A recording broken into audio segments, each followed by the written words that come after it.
Oh, welcome back to another Saturday night. 2004s are on the menu tonight. Again. Well, we only had them once last week. We opened this case. I think it's actually B. You know, I forgot that this case says A on the side and B here. I think it's B. I can't remember what menus were in it. It seems like chili was in it. Chili should be case A. Huh. We'll have to look. Real quick, I will make a post with the link on YouTube. Let's see here. Go over here.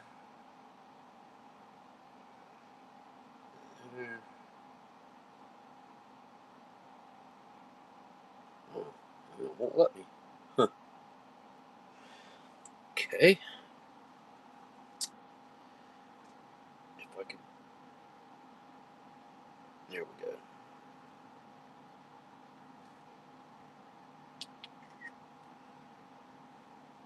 What's up, Phoenix?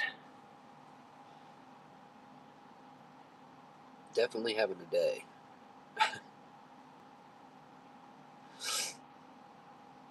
I had a cat missing for 2 days, and I just got back from the store. That's why I'm kind of running late. I had to go to the store, but she showed up finally. I'm happy that she's safe. Save photos. Now we can make a post. Oh, no, we can't. Select more.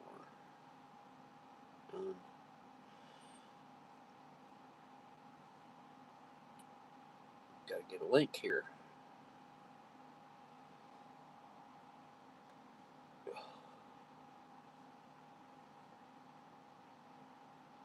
Maybe.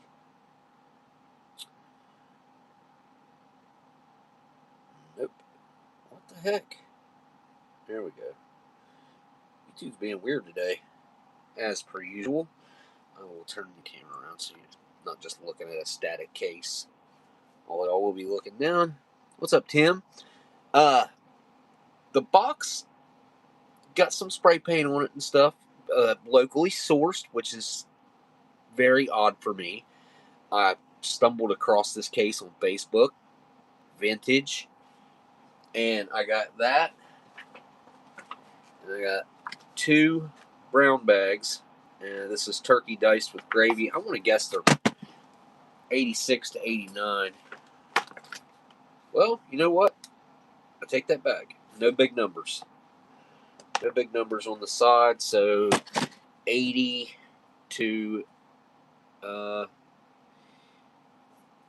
87? 80 to 87? 88, 89 is the first year that had the big numbers, right? I can't remember. I think that's the way it goes. They could be first generations.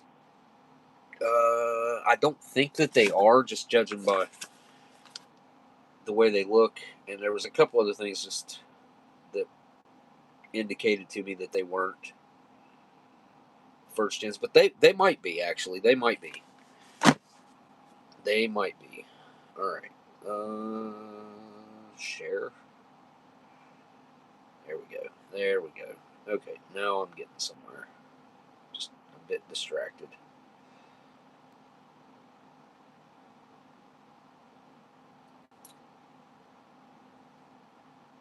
Paste.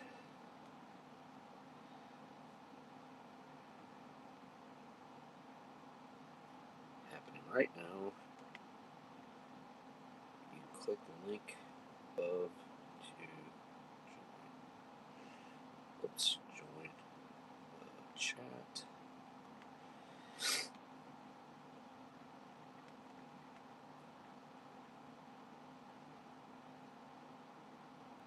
I'll be live till after midnight.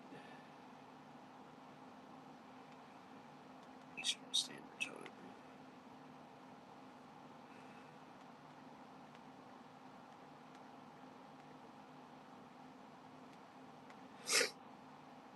But the one I had last week, which was meatloaf,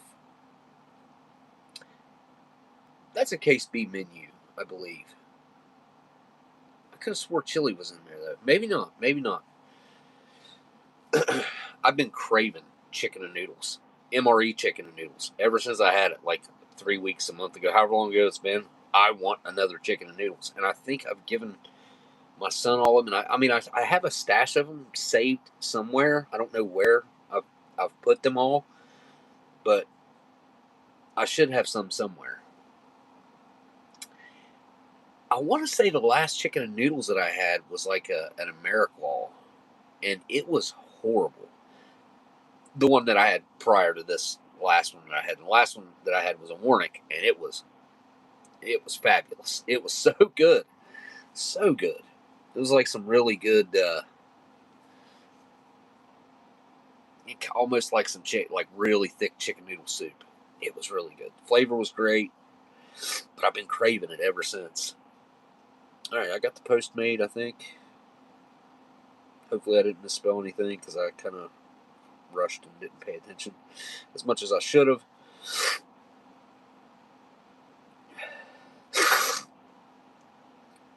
All right.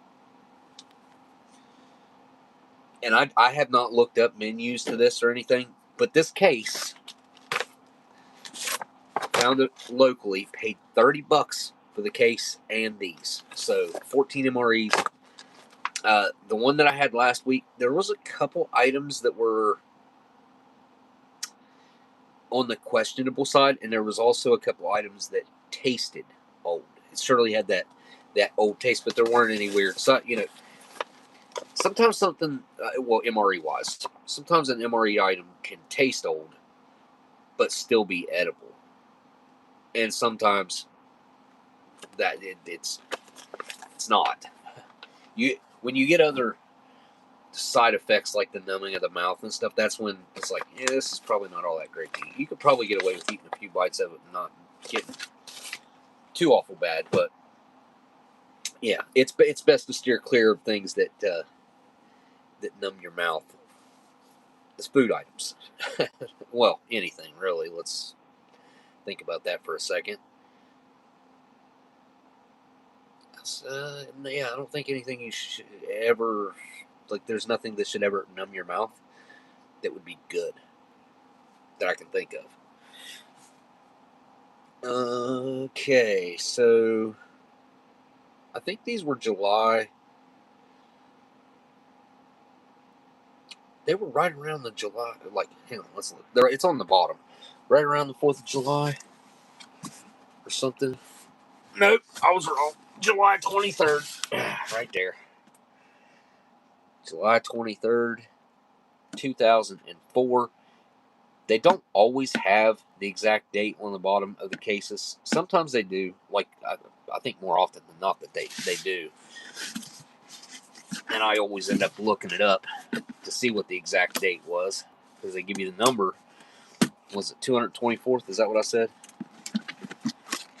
224th day of 2004.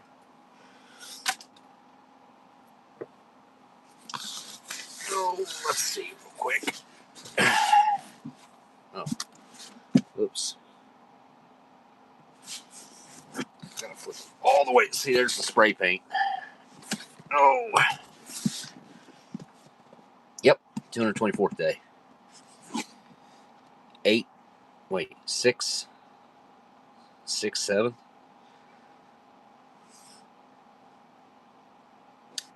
So June of 2007. Oh, that's an 8. 8-7. Huh. Sure did look like a 6 when I had it turned upside down there. Not a big deal. But this is a misprint case, which I don't know that I've encountered before. But on the end here, you can see where it says 12 meals. That right there indicates case A. This, I believe, is case B. I forgot to double check on that last week, I think. Then there was this. This printed by Dave Russell. I've never seen that when I've opened up a case of MREs before either. I think I have opened some 2004s before. I think I had a case of 2004s before, and I know I've had 07s, 08s. But yeah, I've never seen that before. And these are case B. So, because I see vegetable manicotti, which is a vegetarian meal right there. This is, I don't know what's in that. Anyway, we'll get them all out of here and see what we got left. Chicken tetrazzini. That sounds pretty good, actually. Tetrazzini's a red sauce, right? Chicken tetrazzini. Is that a cream sauce? It's not like an Alfredo sauce, I don't think. Tetrazzini is a red sauce, yeah. I'm pretty sure. Can't remember. Beef teriyaki, menu 17. Good old teriyaki. Chicken with noodles. So I guess I could have a vintage chicken with noodles. Yeah, this is, I would consider this vintage. I mean, it's 22 years old. Almost a solid. It's almost 22 years old. We're going to be lacking a month and almost 2 months. Not quite. A month and 3 weeks. Cheese tortellini, the other vegetarian variety that we have in here. Here, let me just pull the case over here out of the way. Pretty heavy. Oh, yeah, chicken with cavatelli. Very cool menu. I have had it one time, I think, if I'm not mistaken. I think I had a loose one. Not the full meal. I have one somewhere, or maybe two put up. Cajun rice, beans, and sausage. At least it's not the shrimp. And that's not jambalaya, but I mean it is. But see, that's how I would make jambalaya, with the sausage instead of the shrimp. So I guess it depends on if it's flavored properly. And the beef roast with vegetables. Look at the size of this thing versus this. Look at the difference. I mean, it's crazy the size difference between some of these meals.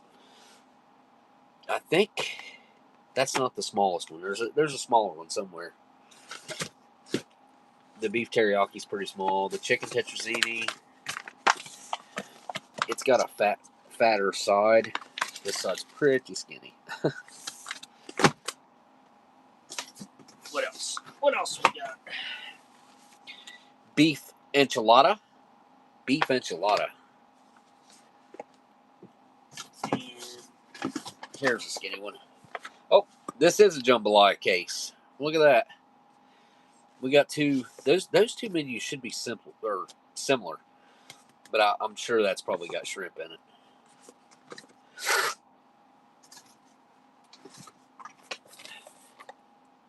And the last one we got left is the spaghetti with meat sauce, menu number 20. We should have 11 of them up here. 2, 4, 5, 6, 7, 8, 9, 10, 11. Okay, there they all are.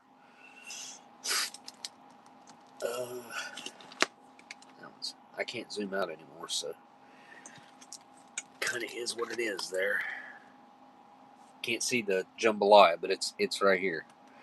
All the rest of the menu should be pretty visible, except there we go. Yeah.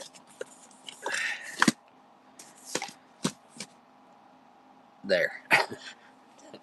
All of them but jambalaya are on screen. I guess maybe I could put it back here as well. You can see. Yep. All right, now we got to pick one of these 11. I thought about doing one of the brown bags tonight, but I mean, I don't know. I'm not against it. no idea what kind of condition it's going to be in. The guy had zero idea on how these had been stored. Highly advised against eating them. The TTI on it, I've seen way worse than that. I've seen them where they go completely dark on the inside. Or is it clear? They go, oh, easy. Yeah. That one's probably, I don't know, I'd say that TTI is 3/4 to 7/8 of the way turned to where it's had that much heat exposure. But the thing is, like, if you set one of those TTIs or a box in the direct sunlight, it gets direct heat on it, which, I mean, it does heat the case up some that way. Depends on how long it sets like that. But a lot of change can happen in the TTI from setting in direct sunlight, especially through a window, for just a few days. So there's that. Let's see what the chat is saying. The worst MRE I've ever opened. That is a good question. It's really on a personal preference type thing, or do you mean as far as like the worst that was the most far gone? Because I mean, I've had some that were spoiled. Everything in them was not edible. I have to think. I've eaten and had so many MREs over the years that it's really hard to keep track. But as far as like one that I just really did not like, personal preference wise, there's quite a few on the civilian market that were horrendous. I can't remember what that menu was. It was something I thought I would like. It was like it had chicken. Oh, what was it? It was an A-pack, or yeah, I think it was an A-pack. I can remember it tasting like, this is going to sound awful, but it tasted like stomach bile, like puke. It was horrendous. Really, it was awful. There were no redeeming qualities to that whatsoever. And I had given a few of those to people, around me. And I'm like, try this, because I had a bunch of them that I picked up at like a flea market or something. And everybody that I had try it, it wasn't just me. It was horrible. It was really horrible. I wish I could remember what that menu was. I'm sure I could look it up. Hang on. Let's see. Let me see if I can find it real quick, just because now I'm curious. You guys think about them menus right there while we're doing that. That's probably one of the worst MREs like that I've had. That is not one that made it into the cycle of the military MREs. That main.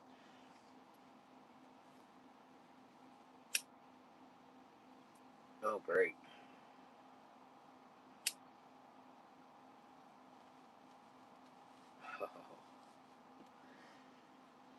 Gotta love opening up Google and seeing the worst.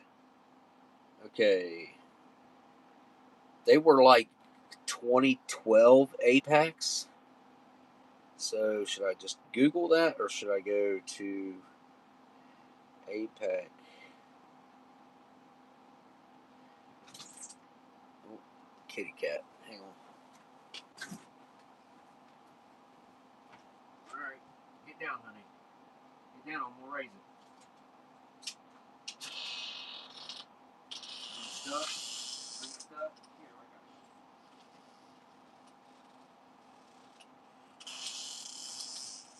Alright, move Garfield.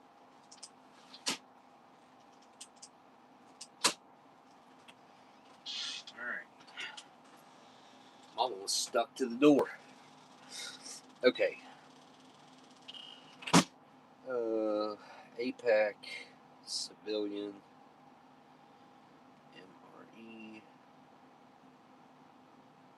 menu list, 2012. There was only 6 menus, so maybe it shouldn't be that hard to find. And I remember it being chicken, and it had like corn in it. I cannot remember what that main was. That's probably one of the like worst MREs I've ever had that was supposed to be, well, it was certainly fresh enough that it should have been fine. It wasn't like it went bad. The worst MRE that I ever had that's went bad, probably something international that had a can, like a soft can open up in it. Those, I had it was a check. It was a red bag check. 24-hour. That thing, I kid you not, smelled worse than a porta-john. It was awful. And I ended up opening it up and taking it out on my back porch. And I walked away from it for maybe 20 minutes and then was going to come back and deal with it. And the amount of flies, it was unreal what happened with that thing after I cracked that seal on it. You could smell it through the bag, but it wasn't strong. But as soon as I opened that bag, oh my Lord, I should have just thrown it away rather than I was trying to see if there was anything in it that I could save, because I probably had, I don't know, at that time I might have had like 40 or 50 bucks in it. That's a lot of money. That was a lot of money. And the smell had permeated everything. There was no saving anything. It didn't matter. It didn't even matter if it was in another can. There were jams in there that were in soft cans. There were other mains in soft cans. All of it was garbage. Just straight garbage. Let's see here. There's Reddit. Operational. I don't want military. I even specifically searched civilians. Alright, here's an MRE info page. Let's see what it says. What? What is this? All MRE menus. I don't know what this is. Let's go to 2012. These are the military menus. Yep. All right. I'm curious. Does anybody happen to know what I think it was menu 1 too, if I remember correctly. So the old APACs, I still have some of them somewhere. I couldn't just go grab one right now, though, is the thing. I couldn't get to it. They were the ones that were in like the clear bags with the APAC card on them. Like that right there on that Sticky Fingers thumbnail right there. What was the chat saying? Oh, yeah. So I didn't want to just come right out and say that it smelled like, Dookie. But it did. That's what it smelled like. And I can't remember what the main was now. It was surprising that it smelled like that, but it was just real meat that had spoiled. And the smell was awful. And that's what is supposed to happen in a situation like that isn't completely inundated with preservative chemicals that try to elongate the shelf life of an item. They don't really do that. But their canning process, as long as it's not compromised, their food lasts for years. So I don't know why we go to the lengths we do with the preservatives and the chemicals. I get it back in the day, like because of things that had happened in the past, but it seems like we could kind of move away from some of that now. At least some of the extremes that we go to. Because our our soft canning, the retort bags, which is a soft can, is so good that alone would preserve the food for a very long time. Now, it would lose a little bit of nutrients over time, but all right, let me get serious here for a second. I could probably find it on like eBay or something quicker than I could find it anywhere else. Let's go to home. Ameriqual. Nope. Yeah, they were Ameriquals. Okay. Heaters, menus, beef stew, spaghetti, chicken with noodles, chicken with... It was chicken with black beans and rice. That's exactly what it was. Garfield, don't try it, buddy. There's not room for you up there. It was chicken with black beans and rice. And it tasted like if you had the flu and you got sick, like when you was out of fluids and you were dry, like that weird taste. That's what that tasted like. And I guarantee it still tastes that way. Guarantee it. If anybody out there has had, I believe it now, I said menu 1, it's menu 6. It's the last menu, not the first menu. It came with chicken with black beans and rice, crackers, cheese bread, raisins, a fig bar, a shortbread cookie, and then a beverage tube, fruit punch. Yeah. I remember the chicken noodles in those 8-packs being horrible as well. You gonna lay down right there, bub? What are you looking at? Where are you going, buddy? Garfield. What are you doing, bud? He's been limping for about 2 weeks. And as of today, he's not limping anymore. So he's finally healed well enough that he's not limping. Come here, buddy. You want to say hi real quick before I get started? What menu do you guys think we ought to do tonight? Oh, come up here, buddy. Oh, there's my Garfield. Big fella. You're a big boy, ain't you? Huh? You're a big boy. Yeah, big boy. Getting to be old, ain't you? You old man. What you got in your mustache there? Your whiskers. What is that? Yeah. Cool. I went down to my neighbor's today. She's the one that I found a baby possum that was like, it was about that big. Body wise, it was about that long. His tail was probably about that long. Last year. And I took that possum to her because it was on my porch in the middle of the day, like noon or something, I think is whenever we first seen it. There you go, buddy. And I took it to her, and she raised it and gave it to her daughter as a pet. I have went back and she's brought it down here, and I went back and visited it. So I told you guys earlier, I don't know if you were all here, but I had a cat that was missing. So I walked down the street to see if she had seen it, because I have 2 black cats that were kind of dumped on me from the guy that was my next door neighbor that committed suicide, but unalived himself. I can't say that on YouTube.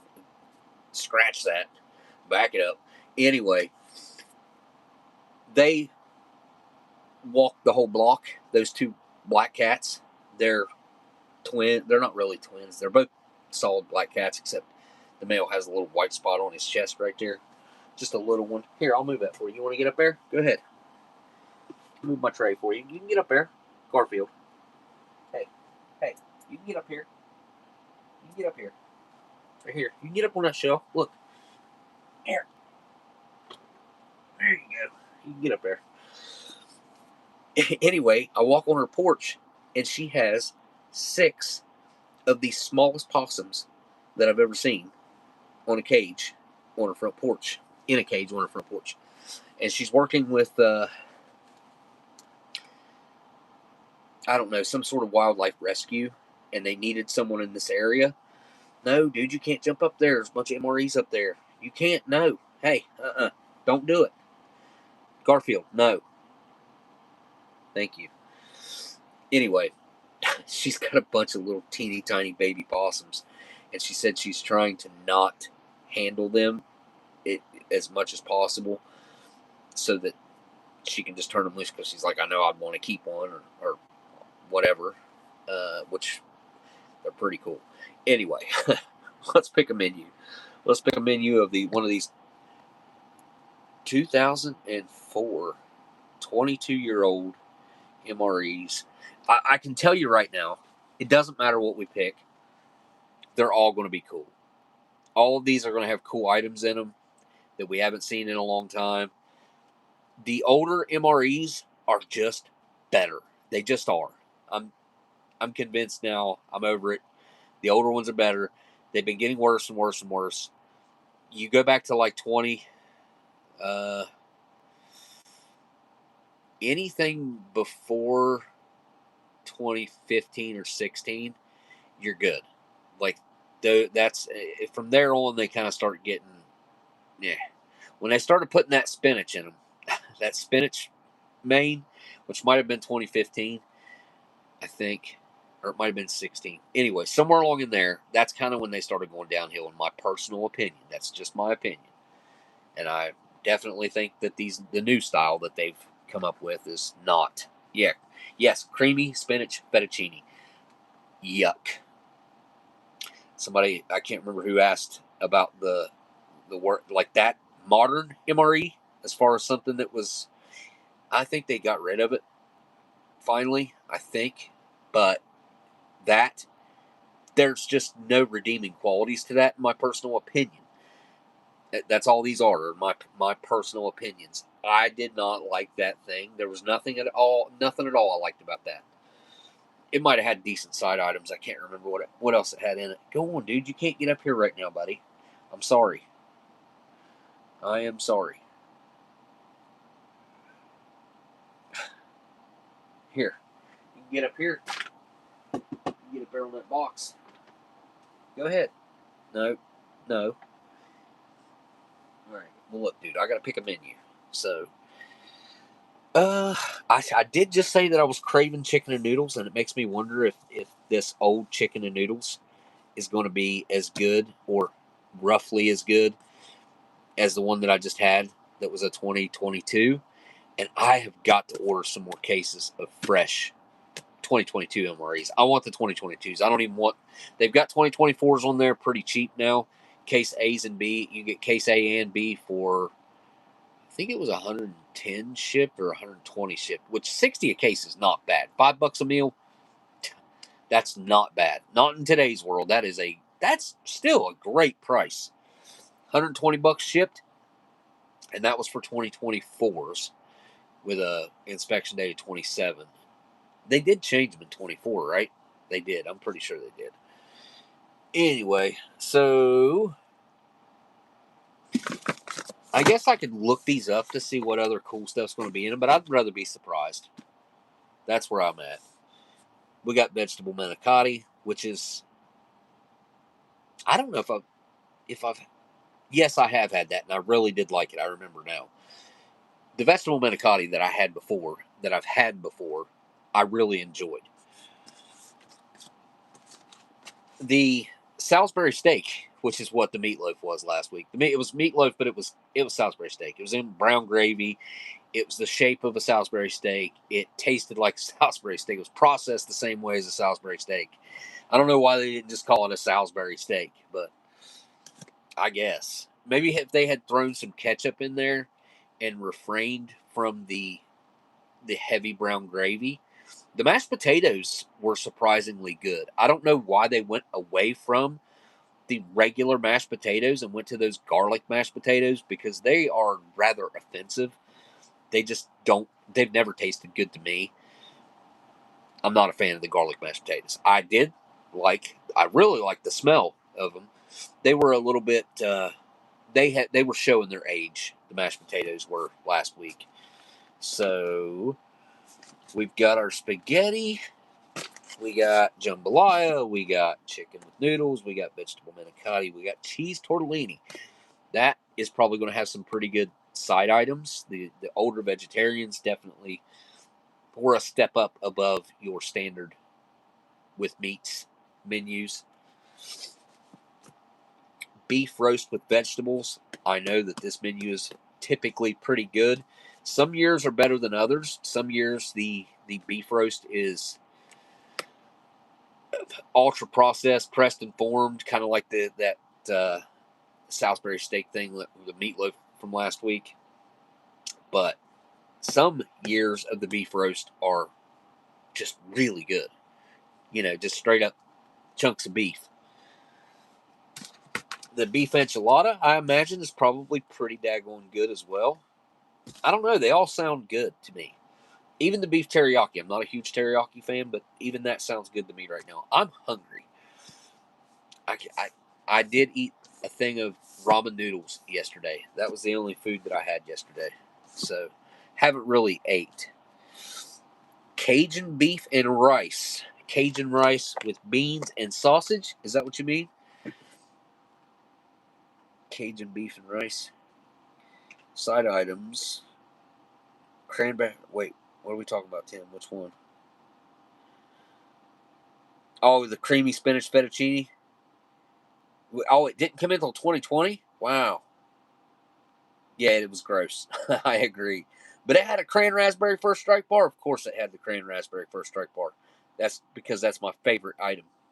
Period. In modern that, and then the peanut butter, the chocolate peanut butter is probably my second favorite item in modern MREs. But I've eaten a bunch. I'll bet you I've eaten in the hundreds of the cran raspberry first strike bars. I got on a kick there at one point.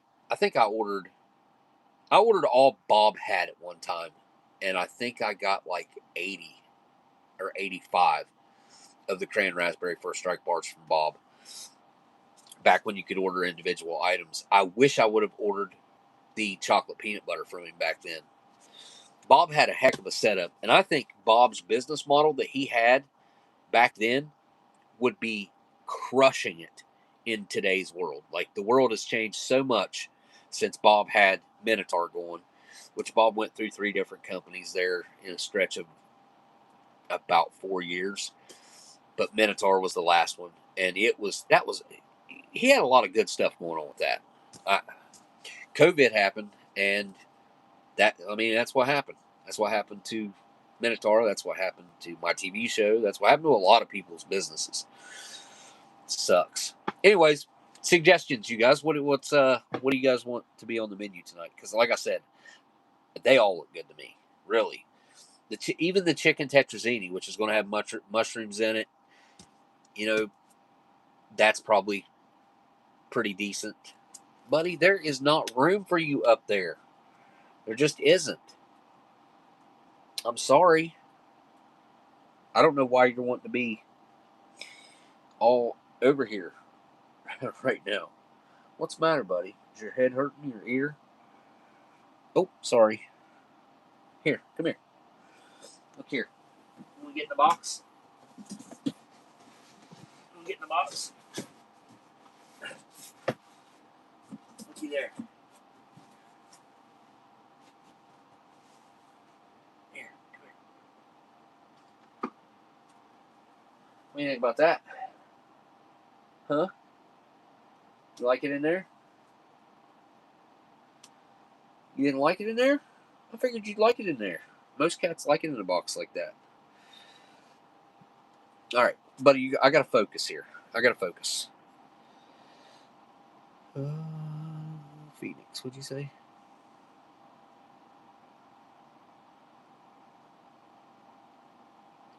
Wait, were you suggesting the Cajun rice, beans, and sausage? I don't know. I didn't scroll back up enough through the chat. Survival Empire, what's up?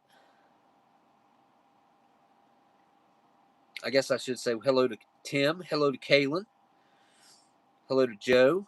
Buddy, you cannot... Look, here, I'll show you. Here, look. Look. See? Just a bunch of... You can't be up there, dude. That's what I'm saying. There's just not room for you, man. All right, go on. Go on. Go. Go. Go, dude.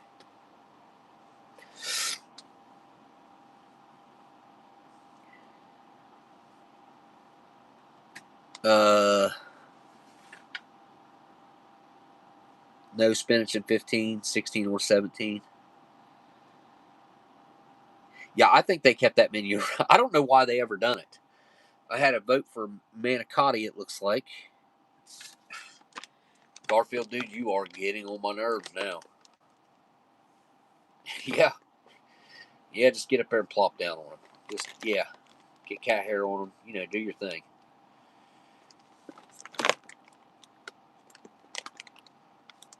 Yep. You ready to get down? Go ahead. One down. Go ahead, get down. What are you doing with your head? He's acting really weird.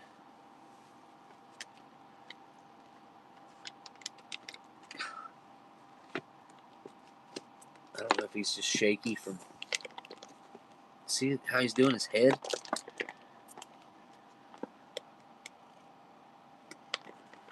What is going on with you, Garfield?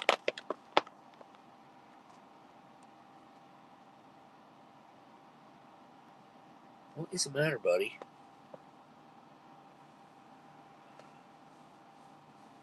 Is it your ear? Will Daddy put some medicine in your ear? Huh? Yeah. You're not shaking or anything. It's just... Yeah. See, that's what I thought you was wanting to do, was shake your head like that. Okay. I don't know. That worries me. I have no idea how old Garfield is. I just know that he's old. If I was to guess, I'd put him between 17 and... he's probably getting up there. Between 15 and 20 years old, if I was to guess. Although he had a very rough life. A very rough life before he got to me. So, I don't know how old he is. It took a long time for him to just allow me to be his friend. Okay, so I saw a manicotti vote. Where's it at? Back here. I saw a manicotti vote, and I saw a Cajun and rice vote, a Cajun rice and beans vote. I remember eating this one before. This is very similar to how I would make,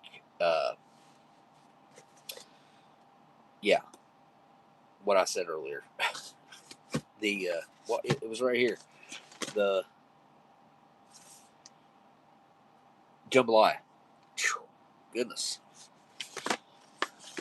All right, so those two are a possibility then.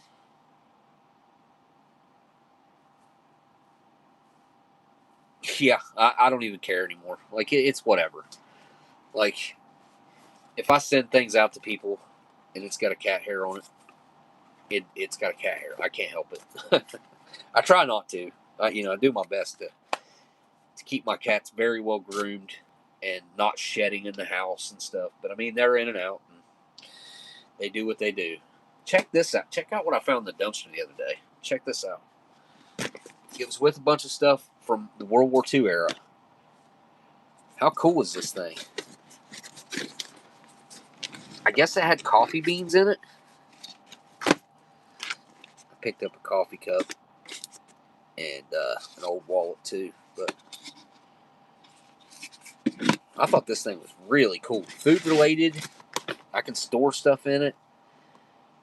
I assume it's really old, but maybe not. It was in the dumpster. It had gotten rained on, and it got wet right here on this corner. It has dried out now, but it got a little crunchy. Sucks I didn't catch it before it got rained on. Oh. Unstuck whatever was stuck. But it's more durable than what you think, surprisingly. So, yeah, I don't know how old this is. I have done zero research on it yet. I don't know if it was, see it, Cafe Optima, some sort of maybe Colombian straight up coffee beans, or maybe this had beans in it. Maybe it had coffee grounds in it. I do not know. The handle's really weird because it doesn't actually, like, it wants to tip forward. it's not even. I've tried to fix that, and it just doesn't. It just always does that. It hangs forward. I don't know. I thought that was pretty cool. I thought I'd show you guys. If anybody happens to have any information on Cafe Chiapas, no idea how to pronounce that. Chiapas.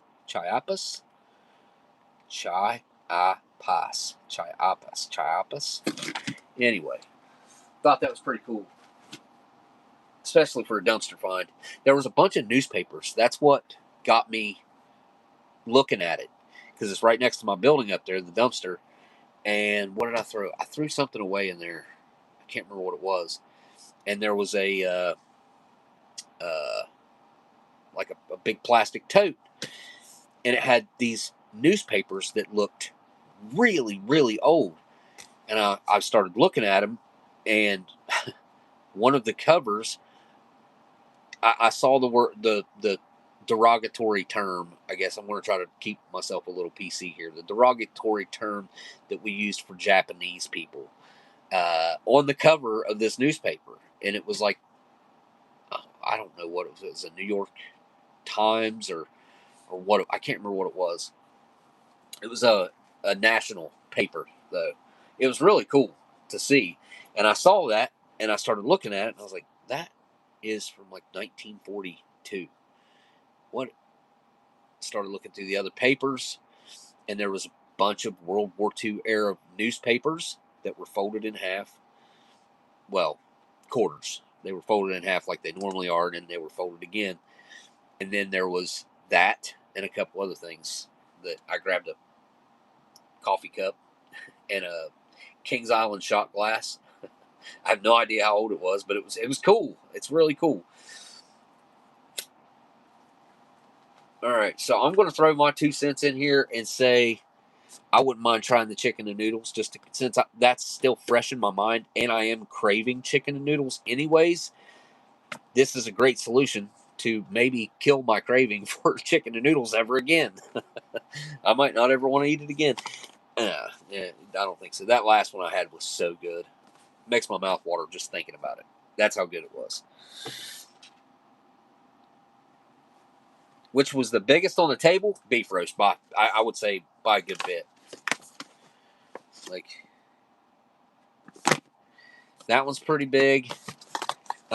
This is a pretty solid size-wise all the way through. And there is a close... Oh, beef enchilada's a close second, I would have to say. These two right here are pretty close. This one tapers a little more on this side here. This one doesn't. So, ooh, that's heavier. Beef enchilada's got... Oh, yeah. It's got weight over top of the beef roast. This is probably, if I was to guess, another at least 4 to 6 ounces heavier than this one. It's a substantial difference. Very noticeable. It may be more than that. I mean, it's probably, I mean, it's a pretty big difference. This is considerably lighter than this one. I wouldn't say quite half the weight, but this is probably lacking a third of the weight of what this one is, the beef enchilada. The beef enchilada is that's a big, heavy meal right here. I don't know what all's in it. Probably got rice in it. No?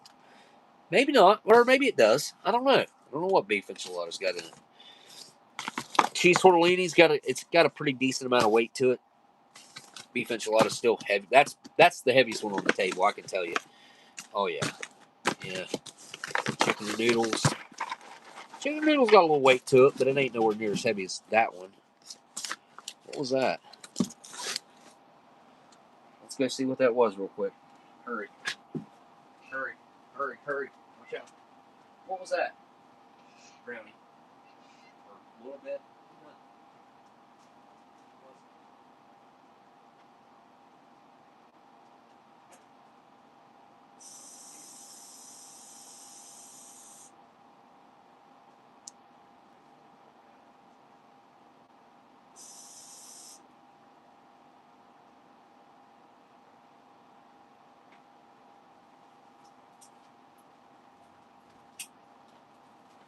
I forgot about picking these today. Pick these out of my backyard. Got me, I don't know, probably 3/4 of a cup of blackberries. There's a bunch more out there. They just weren't ready. I mean, obviously, I just picked the ones that were ready. Those are good. Good and good for you. Lots of natural antioxidants in them things. Okay, right now, what I'm thinking is it's between chicken and noodles, the Cajun rice and beans with sausage, and so far that's what I'm thinking. The chicken and noodles would be my pick if I just picked one right now, but again, I am hungry, so they're all going to be good.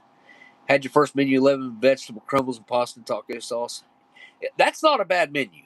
Honestly, I especially for a vegetarian, it has the way that it's seasoned makes it taste like it has meat in it, especially the textured vegetable protein.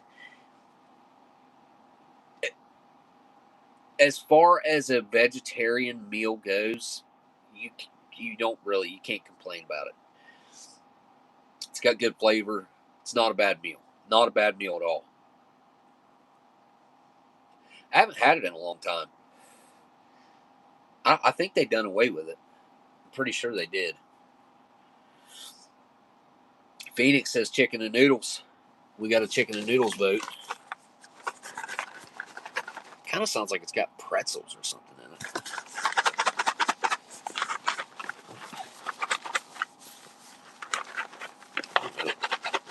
It doesn't sound like M&Ms or anything. It sounds like noodles, but 2004, I don't know if they had pretzels as a side. The Cajun rice and beans it's not very heavy and it's small. Ooh, what in the world?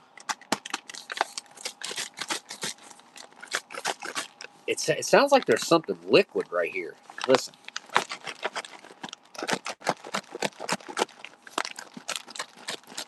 It feels like liquid too. It can't be liquid, can it? Combos maybe? Yeah. Yeah. Wow. Felt like liquid rolling around in there.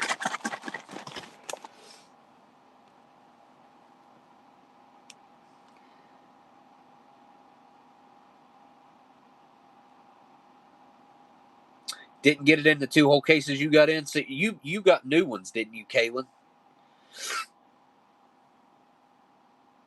Oh, there might be a fruit retort.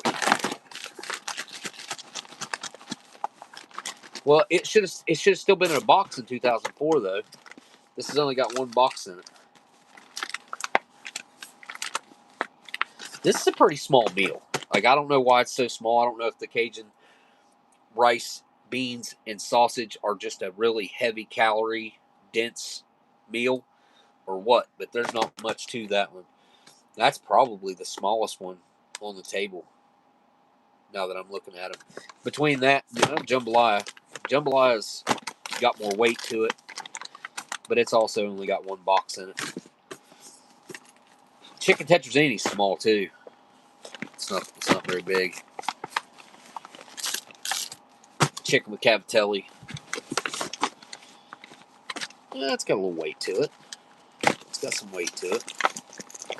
Weird shape. But yeah, I'm game for any menu right now. I am, seriously. Yeah, 2023 A and a 2024 B. Full case I got was 2012 Sapaco, low sodium. Wait, only the full case I got was a 12 Sapaco.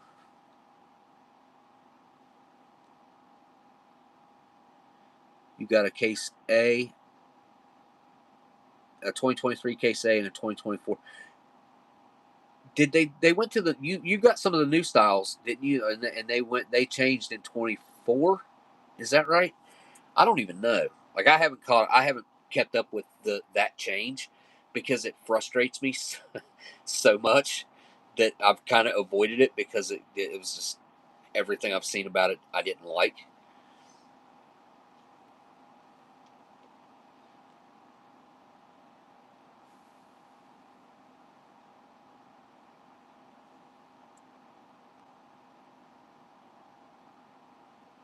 Uh-oh. Change the boat to rice and beans. Oh, okay. You were the chicken and noodles one. Going back through.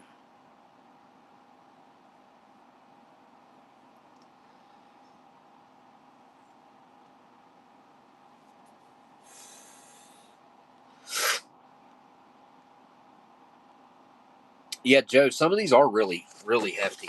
They really are. The beef roast is pretty heavy, but this one, man, this beef enchilada, I'm telling you, I'll bet you that thing, if I was just to guess, it probably weighs close to 2 pounds. Yeah, it might be over 2 pounds. It's heavy, real heavy, especially in comparison to some of these others, like this one. And the jambalaya is pretty light, and so is the chicken and noodle. It's not real heavy, but it's got 2 boxes in it and stuff in the middle.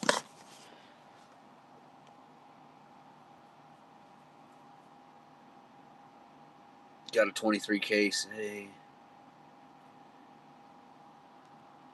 Oh, it had a mix of older bags and new bags. Really?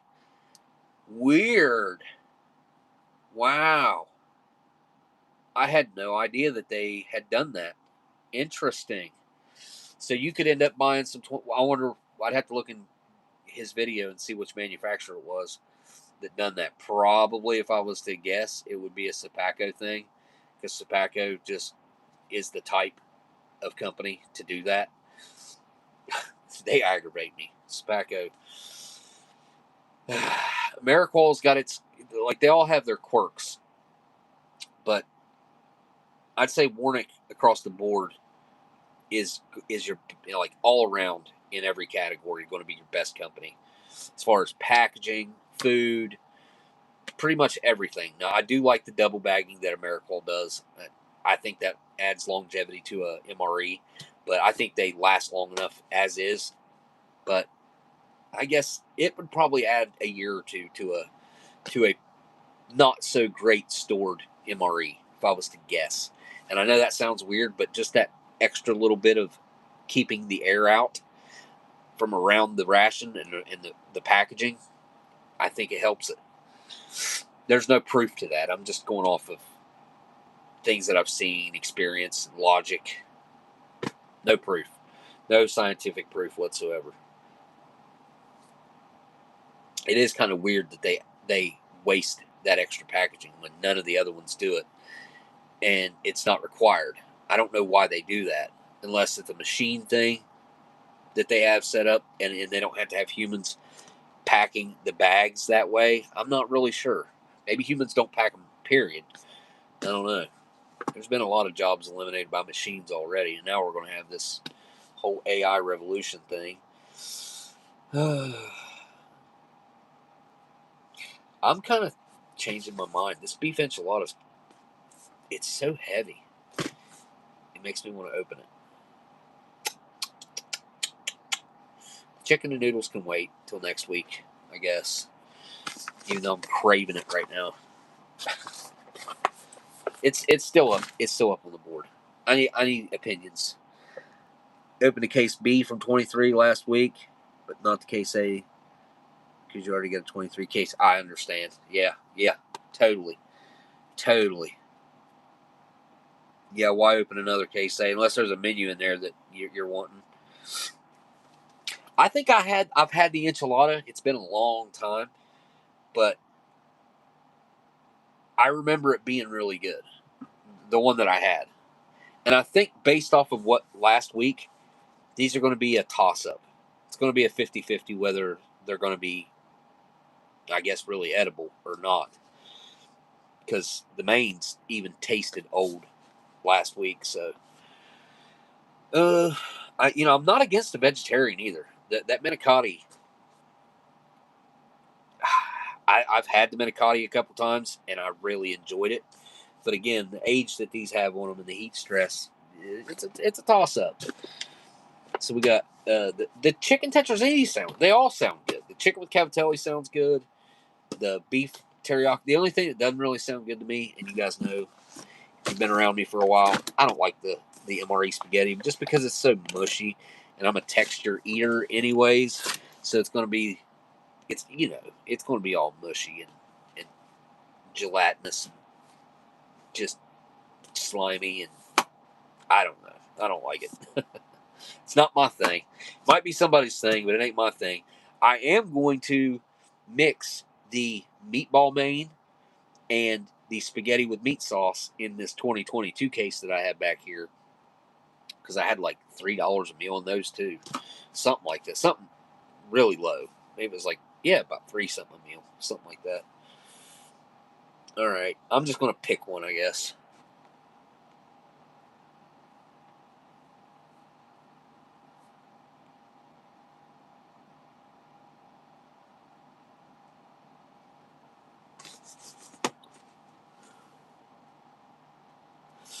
If you guys have never seen one of these, this is a pretty interesting main, I think. It is a breaded chicken breast that has been soaking in not quite marinara, but a red sauce, thick red sauce, for 22 years. I can't remember. This menu's been around for a long time. I think it started, well, it was around for a good minute. I think it started around 90. I'm going to say in the 90s. It's late 90s, probably. It might have started in 96. I don't know. 97, maybe. No, I've had 96, 97. Well, it might be in there. Because I still got some 96s and 97s that I haven't opened.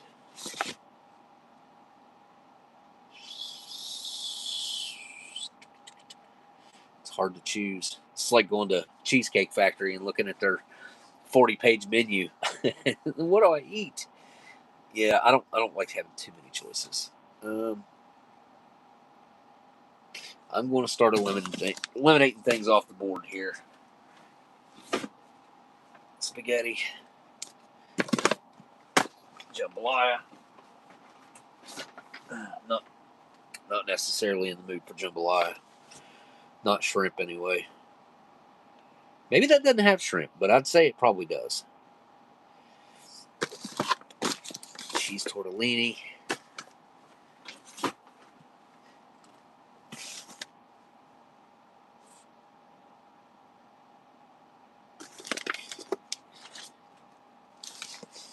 Beef teriyaki.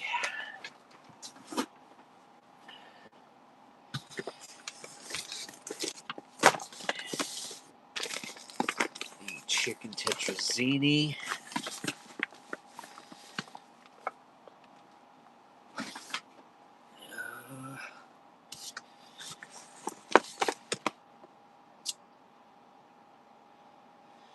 I'd kind of prefer to have something that's not red sauce tonight, but it's not a hard no or anything. I would still definitely eat something with red sauce, the right menu. Opened the tray of cinnamon rolls today. Pretty good, kind of dense, but decent flavor. Sterling Foods. Are you talking about like the UGR trays? Because those desserts are kind of weird. Like they always end up being kind of weird. Some of the cakes are pretty good. I've had the blueberry turnover things, and or scones. I think they're scones, and scones are not very dessert-like, in my opinion. One is okay. Like, you eat one, you're good. You're like, okay, I don't want no more. I guess I'll get rid of the manicotti. I mean, it is really light. It's a very small meal.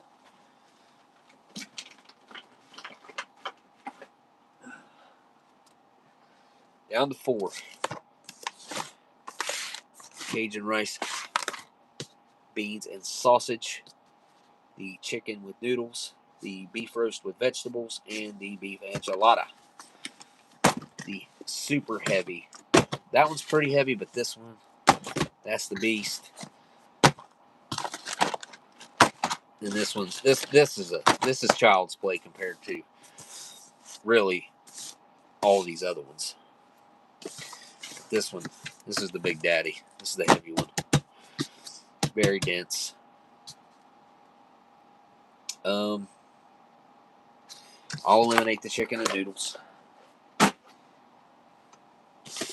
That would have been my pick probably if I was just going to have dinner tonight off the camera.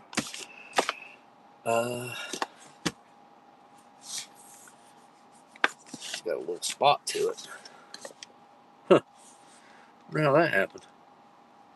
Didn't penetrate the bag, but it's weird that that's like that. Had to have happened before it got put into the case. I know I didn't do that.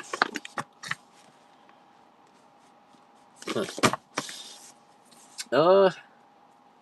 I think most people want to see the Cajun rice and beans. You guys tell me. We'll put it between the we'll put it between those two menus right there. I think most of y'all want to see this one though. So you're a young 42. Yeah, I'm an old 43. That stupid injury that I had, it aged me. That and COVID too, having it twice, did not help my, I don't know, like physical age, I guess. I'm trying to regress a little bit though. I've been doing a lot. Been working on it. So menu number 18: Cajun rice, beans, and sausage. No and there. Just Cajun rice, beans, sausage. Should be an and there, in my opinion. Right? Don't you guys think so? It should be a Cajun rice, beans, and sausage instead of just Cajun rice, beans, sausage. Makes it sound like you're getting a sausage that has Cajun rice and beans in it. That's kind of what I think. I don't know. I'm going to cut this one because these peelable seals on these bags do not work very well, judging by what I've done last week.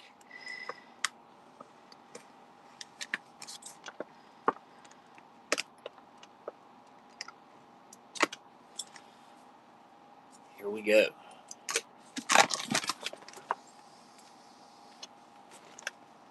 It smells a little bit like a basement. Not going to lie. A little bit of that, I guess it's mildew, and I like the smell of mildew.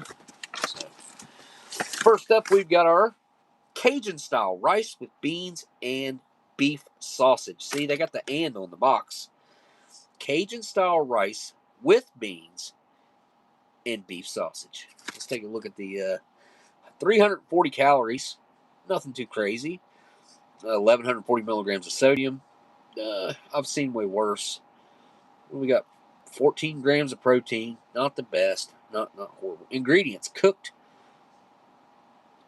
What's that say? Parboiled rice. Cooked parboiled rice. Enriched with iron and thiamine mononitrate. Water is the second ingredient. Cooked beef sausage. Beef, water. Seasoning, such as salt, spices, paprika, dextrose, garlic, sodium phosphate, dehydrated bell peppers, onion, sodium, blackberry seed. Let's see, we got smoke flavor, we got chicken broth, we got tomatoes, cooked dark red kidney beans, cooked wild rice, contains 2% or less of this other crap, corn oil, blah, blah, blah. I'm not going to read that crap. Anyway, yeah, there you go.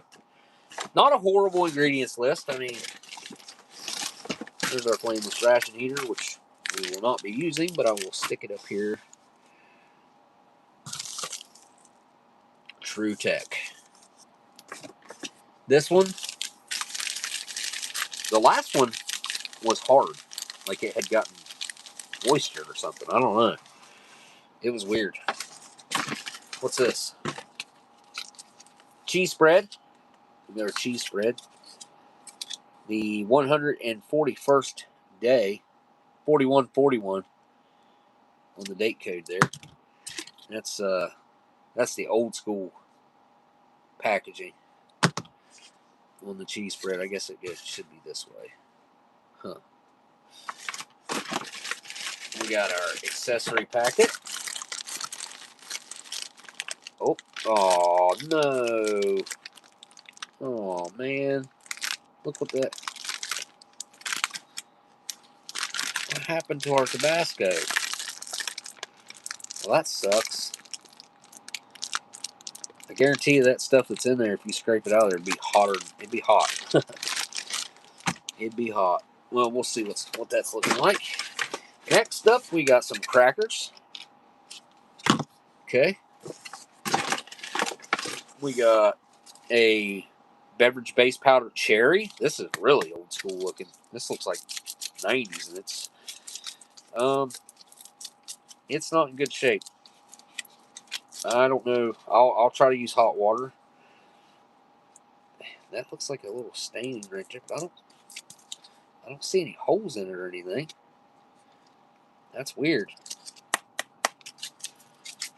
Unless it's just that tightly packed. I don't think so, though. It feels like it got wet. There's our partially biodegradable MRE spoon. We've got... What? Chocolate sports bar. Huh? What is this, guys? Weird. I've never seen one of these.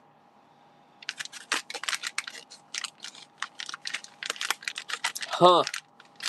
I don't know if I'll be eating that or not. Just because of the packaging, I want to try to save it. And is that seriously it? Last but not least, we got cheddar cheese pretzels. I like the nacho cheese ones better. You can't buy the nacho cheese ones anymore, I don't think. You can buy the cheddar ones, but you cannot buy the nacho cheese ones. Well, interesting. That's, huh. This will give us a good indication of what kind of shape these things are really in. I mean, this is, wow. Really weird, actually.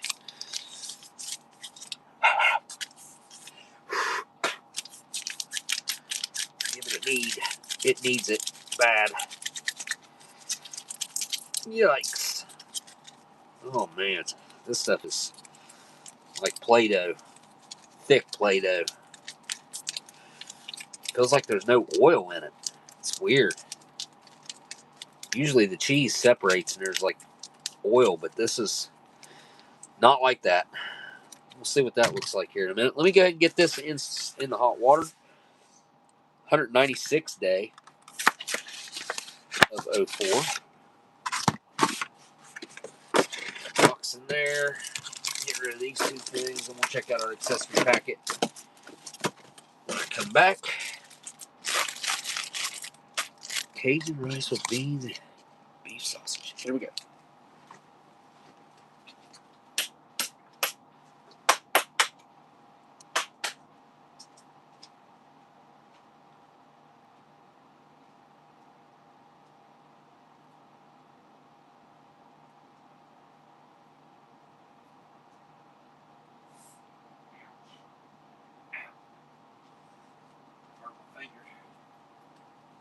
All right, about 3 minutes on that. 3.5 minutes is all I like to go on those.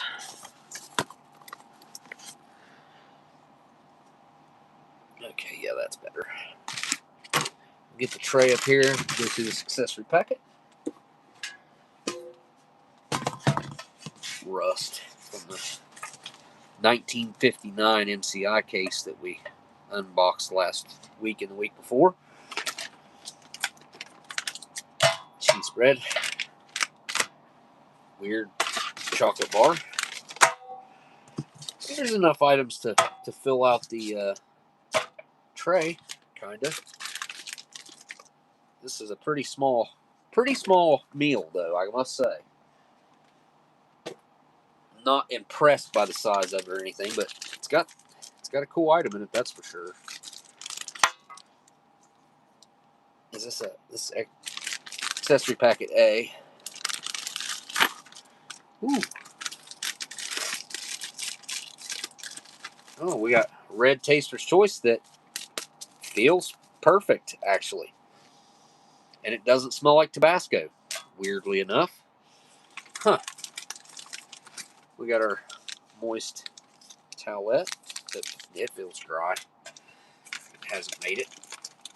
Some 4 grams of Domino sugar. We got 4 grams of iodized salt. We have our classic creamer, non-dairy dry. Transpacker services for our coffee. We have our package of matches. Of course, you know that these are going to be made by the classic D.D. Bean & Sons. They are black matches with the red tip and strike on back. Nice little pack of matches. We have some green chiclet style gum to match our matches. We have our United States issued butt ration, or napkin, or paper towel, however you want to use it. And last and least in this case was Tabasco. Huh. It's a shame. Maybe I should open this up and dump some other in it and shake it up and try to get some of that dark Tabasco off the edges to mix in. It might be horrendous, though. I don't know.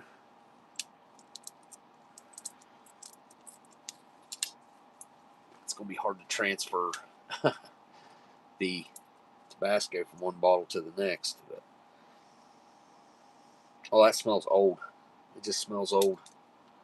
Let's see if I can get this. That's a brand new bottle of Tabasco right there. Well, no, it ain't. No, it is not. I don't know what that's out of. Huh. Is this one open? Yeah, this one's open. Alright, that's okay. We might be able to do it. Try to transfer some over. Shake it up.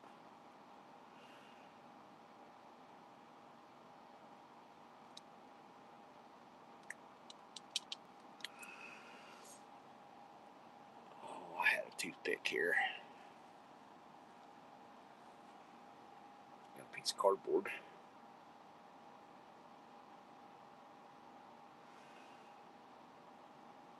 Alright. That'll kind of work for now. Let's see if I can get the rest of this to dump. There we go.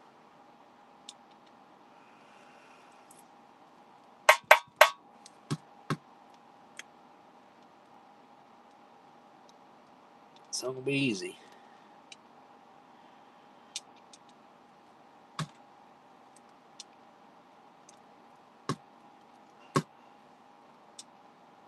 Sealing the hole off every little bit that I put in it.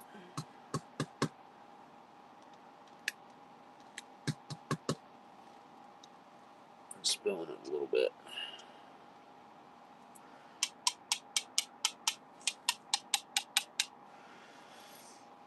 We're getting there. I think this is a good idea, or I wouldn't be doing it. I'm getting some in there. Can't hardly see it, but there is some in there.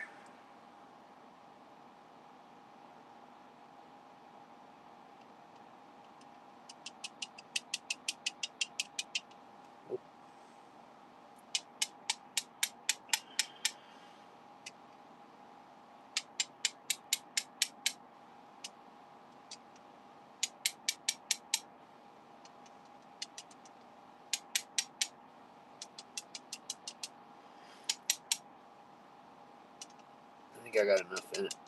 No, that's all of it. Transferred as much as I could over to it. Give it a shake. Because I do believe I'm probably going to want some Tabasco with this Cajun rice and beans. Sausage.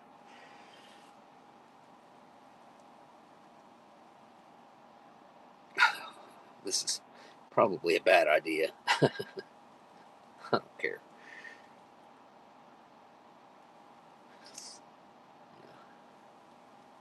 That black stuff's probably not food anymore.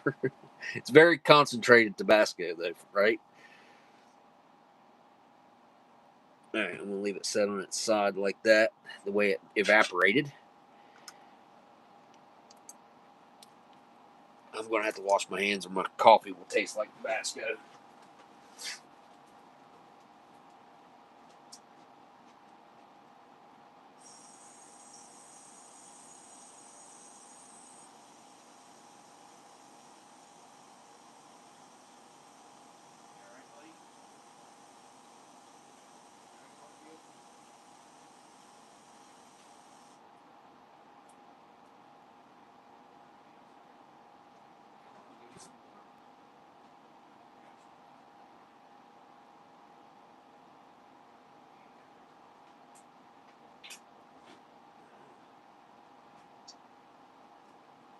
Okay, so I was just thinking, it might have been, it's probably been about 3 minutes. I probably should go get the main out.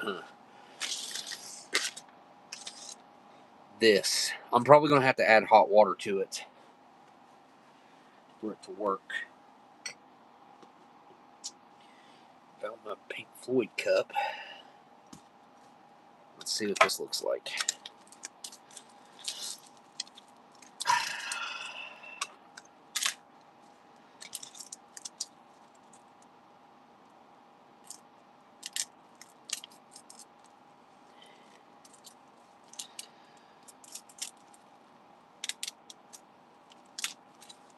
Oh, you know what?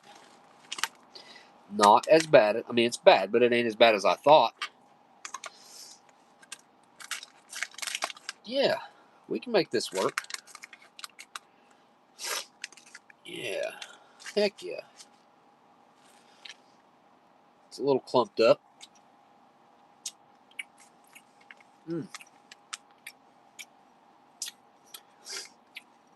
Sweet, sour, very reminiscent of a pixie stick. That's what I say. Just about all the older drink mixes and the standard drink mixes, if you eat them dry, that's what they taste like. They just straight up taste like a pixie stick. And I wonder if you emptied a bunch of pixie sticks into a cup and about the same amount of powder as this, and you put water to it, if it would taste the same. I wonder. I mean, it tastes the same dry. If you guys have never tried it, I'd like for someone to either back me up on that or tell me what they think it tastes like, if not the same as what I'm thinking.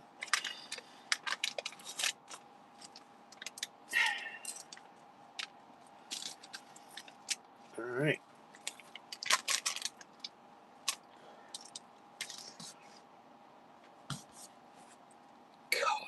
Coffee cup.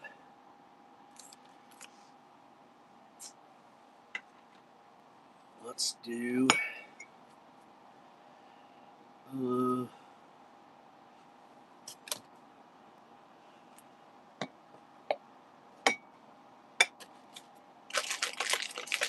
do germs MRE this time. As soon as I get this opened up and dumped in there, I'm going to get the main. Try to make it one trip. So I need to hurry. All right. Great. You can't see it, but look at that. Perfect. Heck yeah.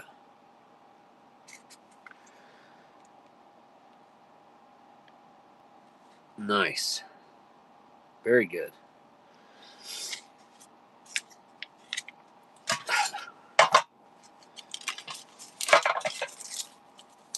Sugar.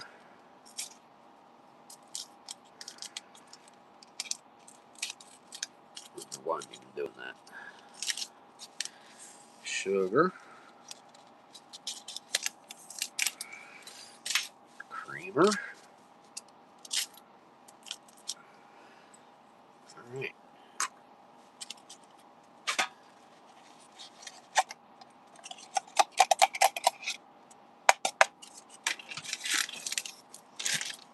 Yeah, I don't need the rest of the stuff. Set it off to the side for now, and I will be right back. Watch out, Garfield. Watch out, dude. Watch out. Watch out. Watch out.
Okay. Here we go. Got the main, got the drinks, all in one go. Definitely didn't put too much water to it this time. Put hot water in the cherry drink, and it looks to be all dissolved already, which is crazy. Look at that. Wow. Talk about a shot of some sugar. Jeez. I mean, it's super hot though, but you let that cool down and take that in one shot, I guess you get some energy from it. I'm going to add more water to it though. Let me empty out this partial bottle that I got down here.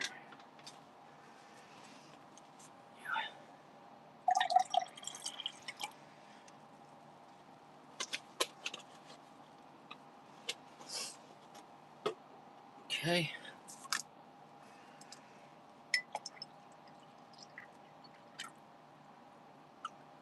Probably called for 12 ounces. Not sure though. Oh, what's it say? Yep, half canteen cup. 12 ounces. Okay. Alright. Good, good, good. We are on a roll here. Getting there.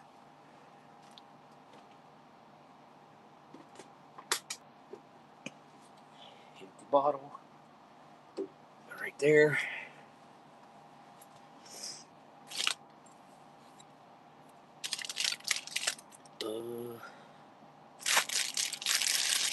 This is the spoon that came with it. Let's just go ahead and use it, even though I got 100 other ones opened up already.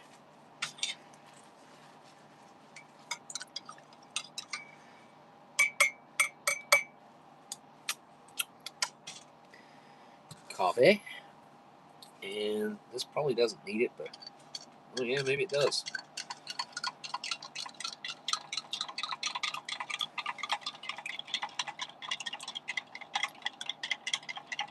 There's a lot of sugar still at the bottom of that.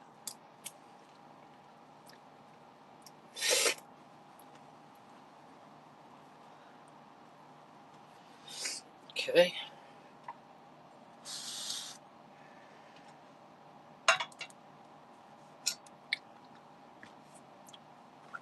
Alright. Cheese spread. Very strange feeling. It feels like it's lacking its moisture.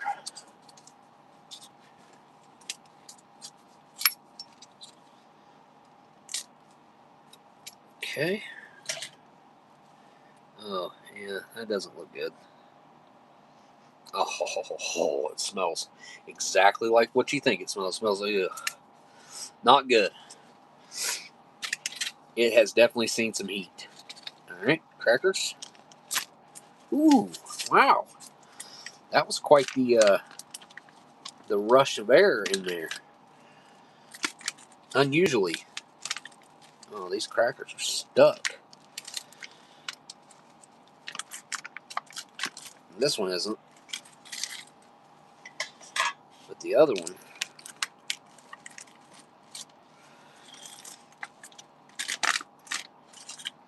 Was like stuck to the inner lining of that pouch and kind of destroyed the edges of the cracker. No, Garfield, no. Go. Go. Can't get up here right now, buddy. Sorry. Go. Go on. I'll let you know when you get up here. Cheddar cheese pretzels. Oh yeah. We got 8 grams of fat, 240 calories, 550 milligrams of sodium in these things. Jeez. I wonder if that's like I wonder if the store-bought ones are that high in sodium. Buddy, you cannot get up here right now. Sorry.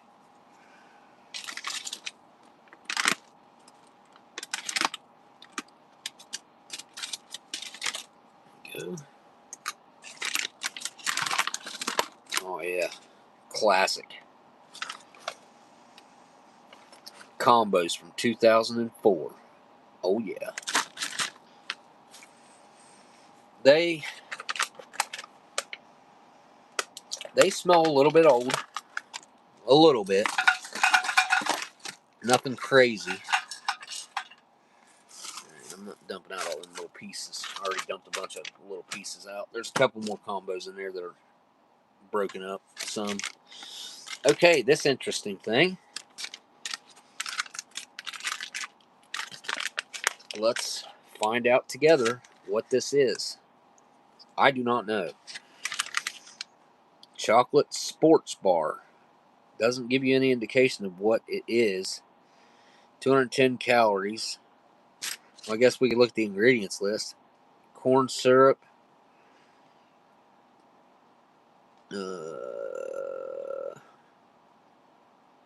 Corn syrup, enriched wheat flour, protein blend, milk protein isolate, soy protein isolate, Dutch processed cocoa, toasted oats, soybean oil, rice flour, fructose sugar, glycerin, oat fiber, canola oil, guar gum, lectin salt, peanut butter, and natural flavorings. Huh. Alright. What is this going to be? What is this? What in the world? I still don't know. I figured we were going to see something commercial in here. But no. It's, I'm assuming peanut butter flavored.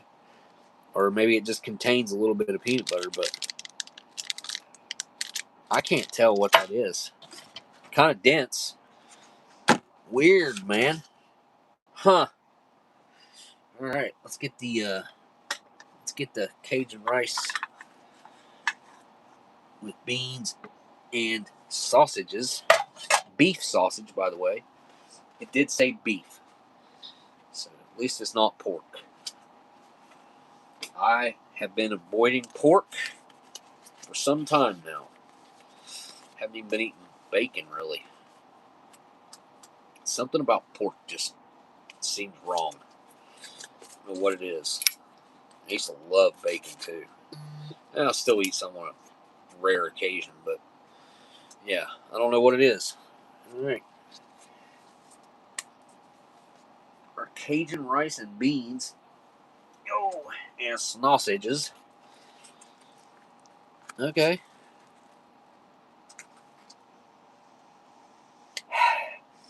Smells like tomatoes, plastic, a little bit of sausage I'm picking up.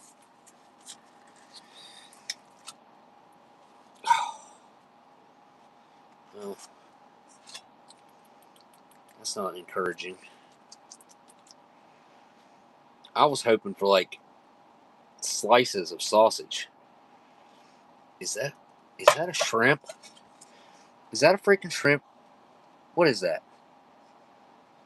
Y'all see what I'm seeing? What is that? What the heck is that right there? Oh man. Guys, I don't know about this. What in the world is that? Where's the sausage? I'm upset. Where's the sausage? Where's the beef? Garfield buddy. That's empty. And if you really want some of this, I'm sure I'll be able to give you some, because I am questioning my judgment here. So I see a bean. Recognize that. And of course I recognize the rice. What is this? What is this? I don't like the way that looks.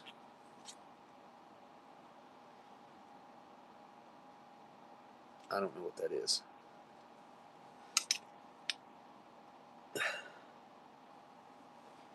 First I thought that was a shrimp. It's not a shrimp. It's a bunch of rice stuck together. And then I don't know what this other...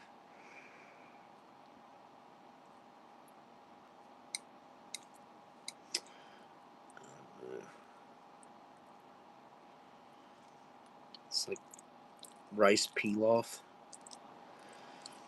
Okay, so this is what they done with the sausages. Made little tiny squares out of it. Instead of just cutting it in slices, which would have made way more sense, because they could have cut it half that thickness if they'd have just sliced the sausages. Like, I'm sure they had sausages, and they'd have just, if they'd have just sliced it thinner than this, it would have cooked in less time. It would have been more uniform. It would have taken up more space in the dish, been more recognizable. There's a lot of upsides there to slicing versus whatever cubed that this is. But we're going to go in for a bite of everything all at once. Bite of 22-year-old beef sausage. I got a bean in there. We got the rice in there. There's green tomato or green peppers, bell peppers in there. There's pieces of tomato right there. Can't remember what else was in it, but here we go. Down the hatch. It's really hot.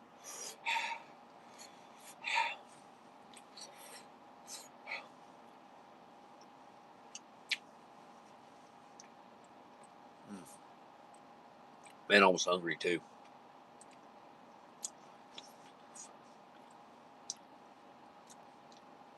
So first off, the rice is very overdone. It's very mushy and gelatinous. The sausage is bitter. I think it's from age, though. A little bit of heat to it, a little bit of spicy to it.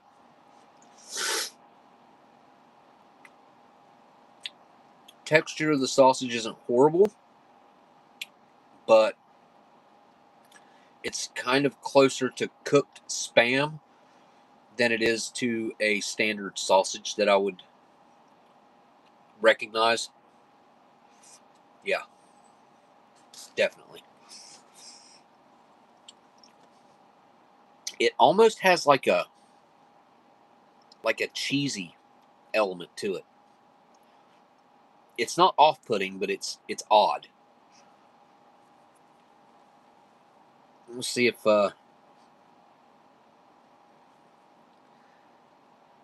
man, it's like more of this evaporated. Look at that.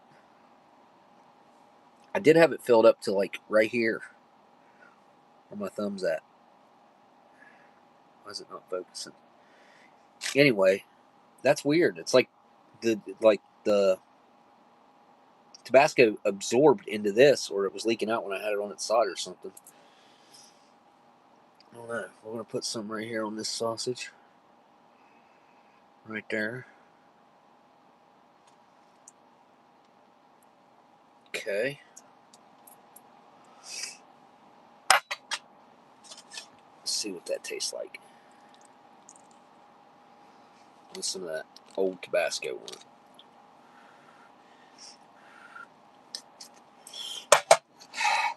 That's really hot. Really hot.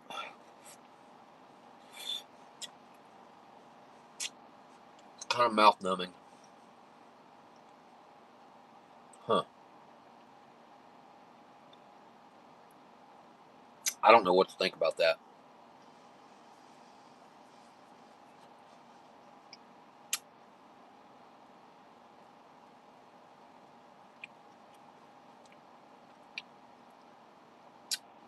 So the Tabasco's hot. Kind of weirdly mouth numbing.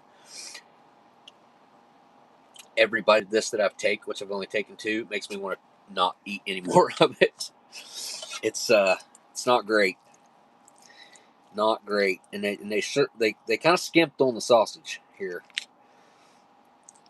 They should have put at least double what they got in here. It kind of has a good aftertaste. I don't know what that... It's weird because of the age. It's kind of funny tasting.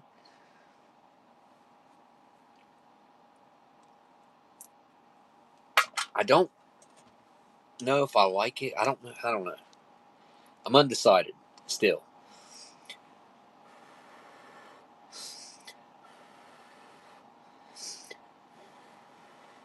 All right, one more. Here we go.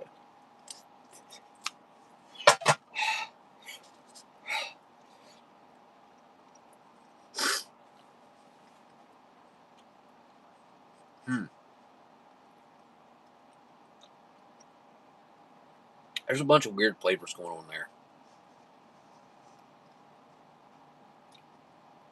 Sour, savory, kind of beefy, bean, so pasty, beany.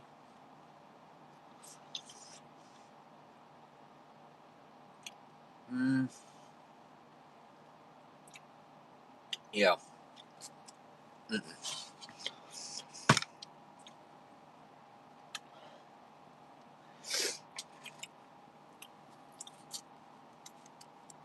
Kind of craving a cracker now.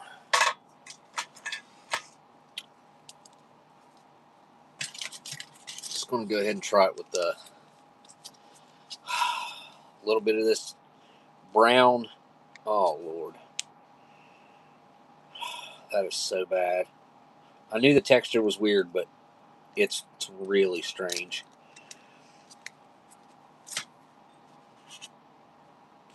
It's very, very dry. Cheese spread. And it's all of the wrong color. It's just straight up brown. It stinks. It stinks like feet. It's not going to be very good, but I'm going to try it for science. Here we go.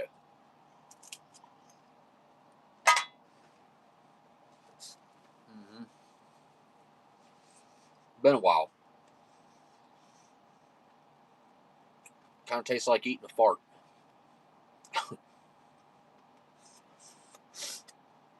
Definitely the aroma that wafts up through your nose as you're chewing it. Makes you look around the room and wonder who let one loose. Mm-hmm. Yeah, no. Hang on a second. Since I got this.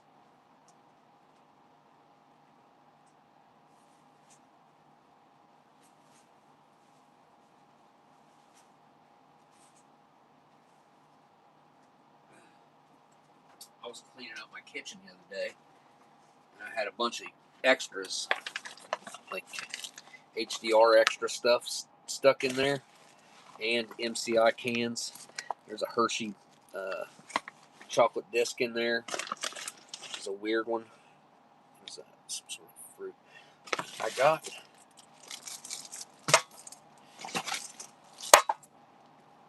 right here. Oh yeah, right there is what I want. Stick these back in this bag.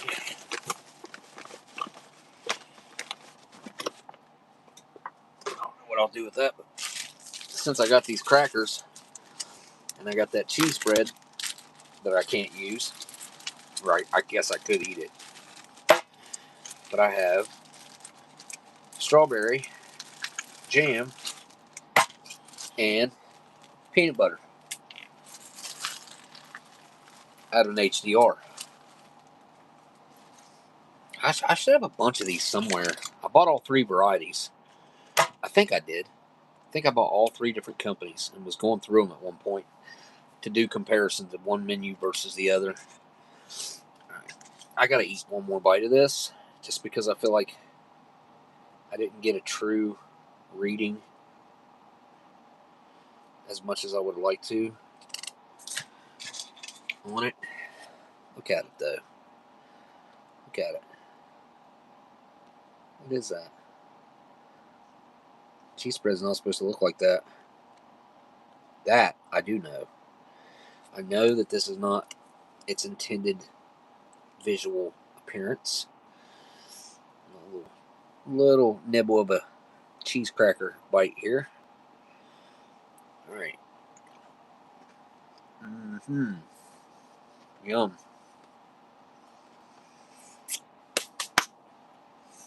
It really does smell like a fart.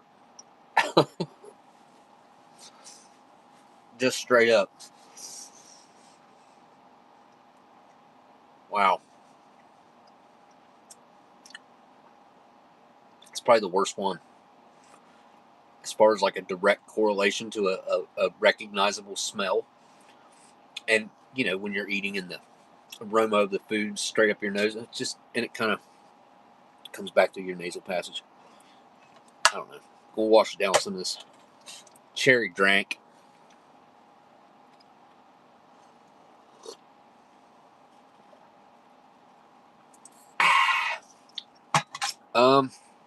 That tastes old. It's got like a mildewy kind of taste to it. It's fine though. It's fine. Nothing too crazy.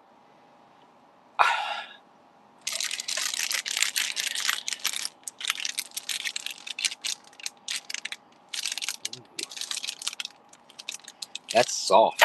Whatever that is soft.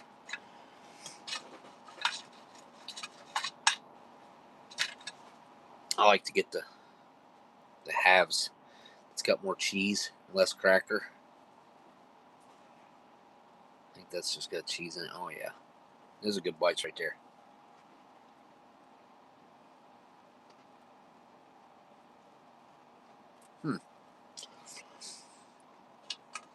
Even these taste old. Yeah.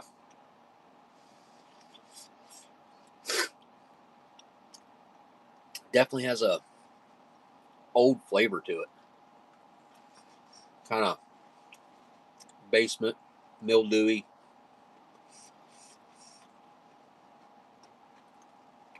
And it's really in there too.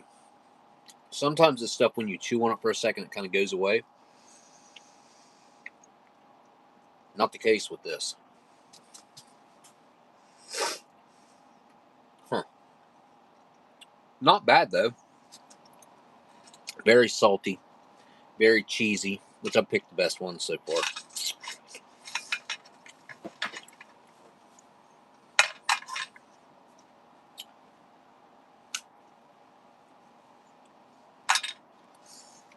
Pretzel's nice. They're fresh. Like, they're not stale or anything.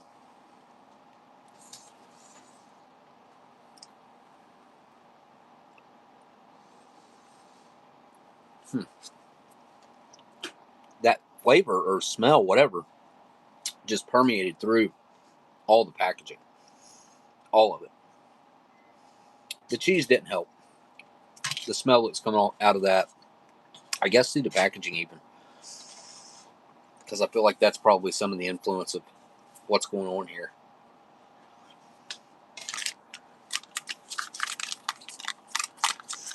But I've been wanting to eat some of these, or some of this strawberry jam since I found it the other day.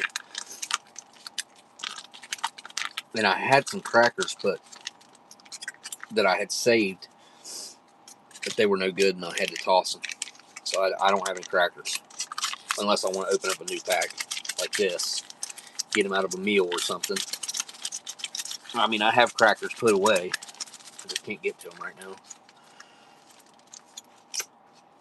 So we're going to have some peanut butter and strawberry jam.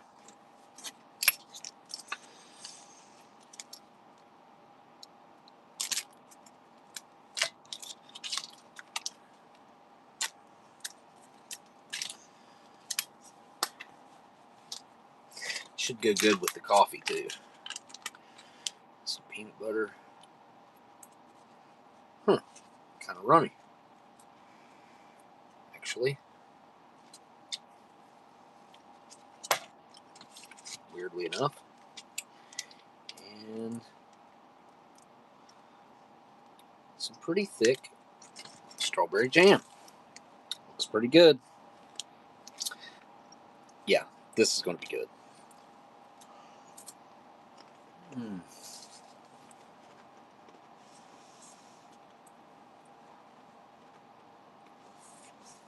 Yeah. I don't know what year that's from. Doesn't matter, it's good.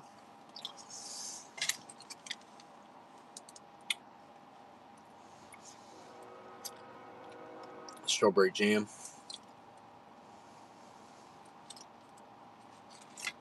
Looks exactly like it should look, in my opinion. No added coloring or anything.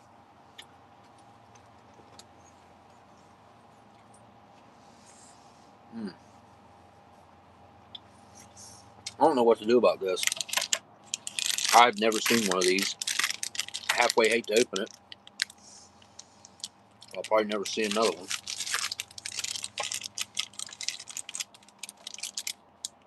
And it would go good in the collection.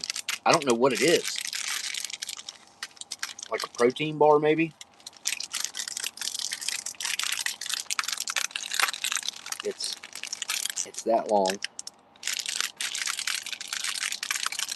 And it's got a rounded, kind of angled edge on it. Probably half to 1/3 the size of like a Snickers, as far as the thickness goes. I'll try out this coffee. Even it smells old.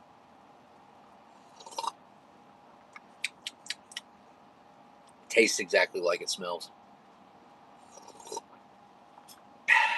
The taster choice must be low in tannins because it's very smooth. It doesn't have that like that dry bitterness to it that you get when it's heavy in tannins. Well, I must not have kneaded that peanut butter very well or something, because it got oil still separated in that. Plop some.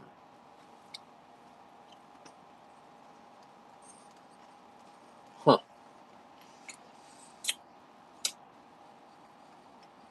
good though.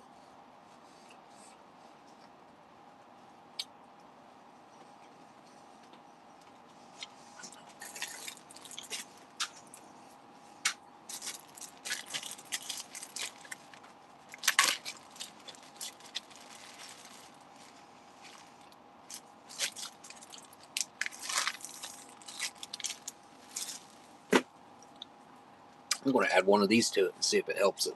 I got a bunch of these laying around right here.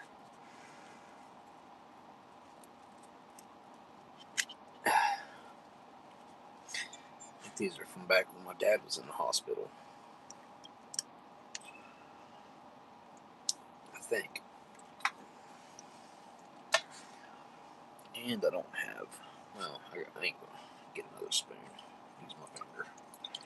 I'm the only one going to be drinking it.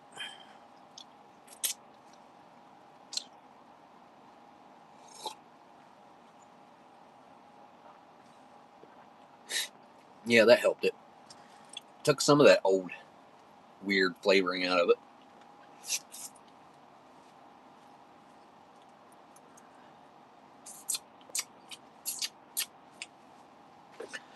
I can't decide on the candy bar. The sports, what was it called? Chocolate sports bar.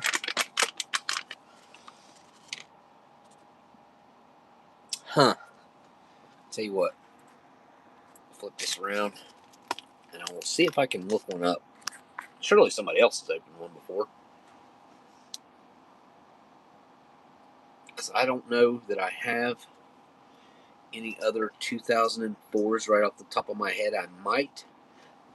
I don't know if they'd be Case A or B's that I have either. I don't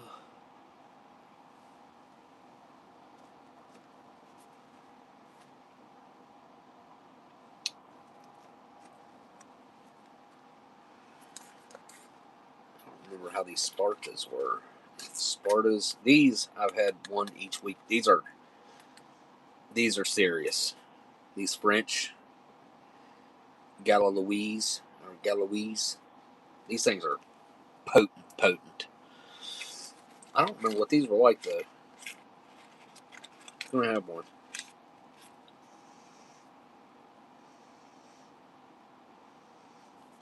Huh. Smells like cheap tobacco.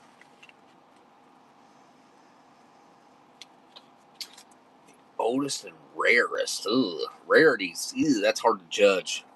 Oldest that I've smoked is probably,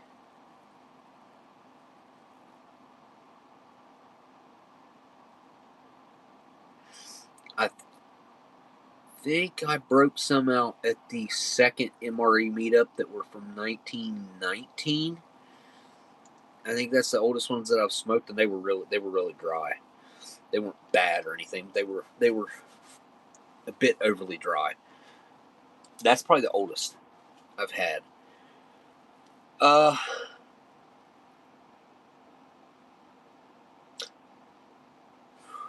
Rarest. I haven't smoked them yet, but I do have a very strange 2-pack that came out of a K ration, and I think they're Chelsea's, if I remember right. I might even have them out right here, or maybe not. Maybe I put them up. And they're pipe tobacco. I'm pretty sure they're Chelsea's or Parliament. I don't know, but that pack that I have is very, very odd. It's the only one like it that I've ever seen that I know for sure definitely came out of a ration. I actually got it from Steve a long time ago. I got some pretty rare facts, and man, I can't wait to find out what's in the 1959 MCI cases. I got a 1958 MCI case as well. Let me see if I can catch this moth in this lamp here. Come here, buddy. Come here. Come here.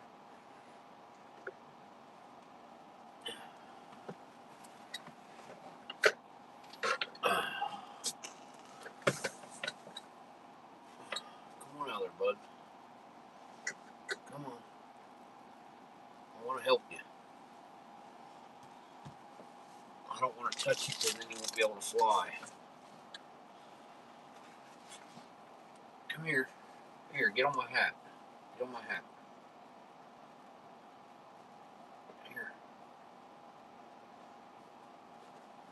Daggone it.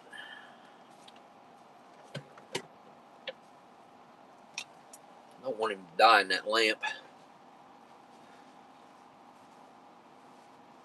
That ain't no way to go. Maybe it's good for a moth. Maybe that's where they want to spend their final moments. I seen something recently about why they fly towards lights, and it's not natural. It's very unnatural. From what I can't remember exactly what the explanation was. Come here, buddy. Come here, man. Come here. Get out of there, dude. I don't know how to get him out of there. Can't pull the lamp all the way over here. Anyway, but yeah, I did see something about them. Not only them, but other bugs flying towards like fire and light, and it being really unnatural. Or it had something to do with the moon, I think, the way they fly towards the moon or something.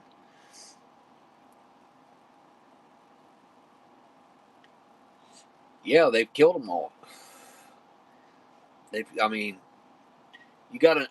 Maybe it's not this way everywhere, but where I live, we're being used like test subjects, crash dummies, whatever you want to call it. They're using us as human test subjects, and they have been doing this in West Virginia for a long time. I went to the I went to part of the anti-data center meeting the other day. Thursday, so day before yesterday. Come here, dude. Get out of there. Come on. Well, that looks like a black-widow spider up in the corner. I'm going to have to deal with that. Anyway, I went to the anti-data center meeting the other day. I've got some signs that I got to go pick up to put in my yard. I forgot about these. I was going to eat some of these. They'd be good on the crackers and the peanut butter. Anyway, I met this fella while I was there. You guys have probably seen one or two of the videos that he's put out because he's went viral recently. He got, if you've seen that video about the water in West Virginia, not the water from the data center, that's another thing. I guess that made Time Magazine or Life Magazine, something like that, over the last week. He got arrested for calling in. Oh, it wasn't me. No. Come on, you got to know it wouldn't be me. I've been seeing them for years. I'd never called the law. I hesitate to even tell people about it. The fact that I talked about it on here is probably going to come back to haunt me. I kept it to myself for a decade. 2007 is when it started. Yeah, and I probably started talking about it in it might have been 2019, actually. I don't know. I'd have to go back and look and see when I actually started talking about it, because I kept it to myself for a long time. And no, I hadn't seen anything about that though. But the fellow that was there, I looked his channel up and subscribed to him. Bowen, BOW Bowman, Bowman TV. Right here. This fella right here. Actually, I mean, I can put a link to it. It doesn't matter. I'm not going to put a link to his stuff in the chat. You guys probably have seen. I ain't going to do that. You guys have probably seen Farmer Turns Down $26 million. That was him. That's his video. I mean, he did a short that went mega viral. That video didn't do as well as I thought, but his short. Hang on, let me go to the shorts. Because there's one where a guy's like dumping water, or no, he turns his faucet on and he puts it in a clear coffee pot or something, and that videos went viral. That has to do with mine runoff, and it's not just mine runoff. It's they went up there and where they cut the tops off the mountains. Well, it's got their water completely. It's trash. Like their water is done. Not just people with wells, like the actual water from I don't know, their town, I guess. Yeah, right there. See that? That short right there. He's got 1.9. But I didn't see it on YouTube. I saw it on TikTok the first time. So he's on TikTok, he's on Instagram, he's on Facebook. And that's the way, like, if you're going to do social media and stuff now, if you hit them other platforms, that's one thing I never did. And I despise Facebook. Everything it stands for, everything it's done to people. I don't like it. In reality, though, YouTube is worse. It really is. Well, not YouTube, but Google. YouTube started out with a good mission. The intentions were good until Google got a hold of it, and they've manipulated it and turned it into right here. Yeah, so water crisis in Delbarton, West Virginia. He's got 3.5 million on it. This one right here, and this is the one where the guy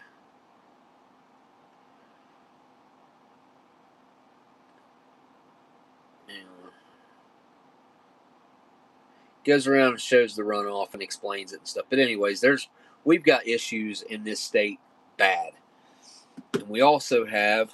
Hang on, I'll go grab it.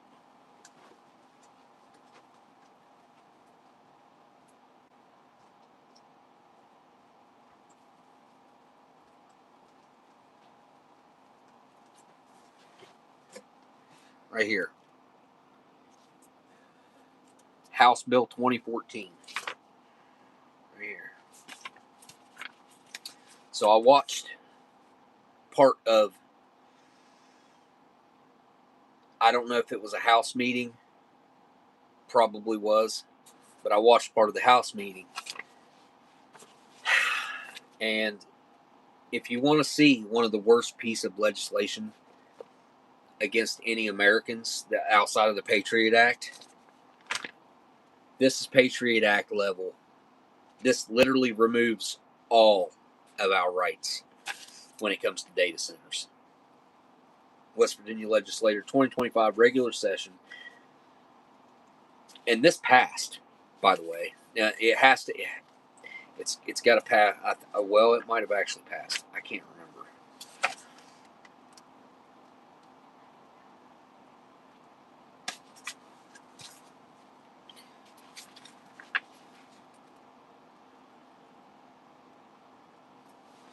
This section prohibits counties and municipalities, whether by ordinance, resolution, administrative act, or otherwise, from enacting, adopting, or implementing, or enforcing ordinances, regulations, or rules which limit in any way the creation of an acquisition, construction equipment, development, expansion, and operation of any certified microgrid district or certified high-impact data center project, and counties and municipalities from imposing and enforcing local laws and ordinance concerning the creation of regulation of any certified microgrid district or certified high-impact data center therein.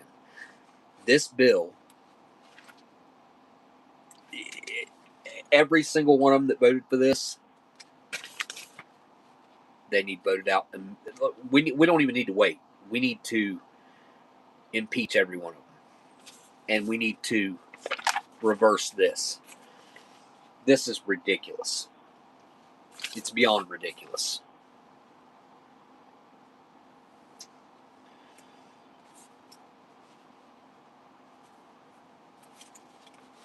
There's some really bad stuff in here.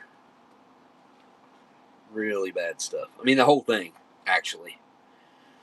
But yeah, even in the House meeting, one guy, there was a bunch of guys didn't show up, and that was their way of not voting for it so that they wouldn't get backlash. But one guy asked, he's like, well, what are they supposed to do? Like, what are the residents in the locals supposed to do? Do they have any recourse whatsoever? And the guy just said, no, it's up to the state. The state decides whether or not they do this or they do that.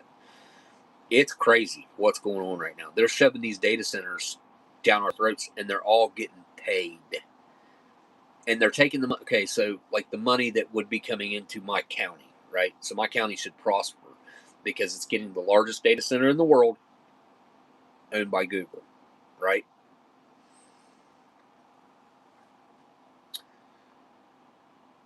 Ryan Smith finally caught alive. What's up, Ryan? But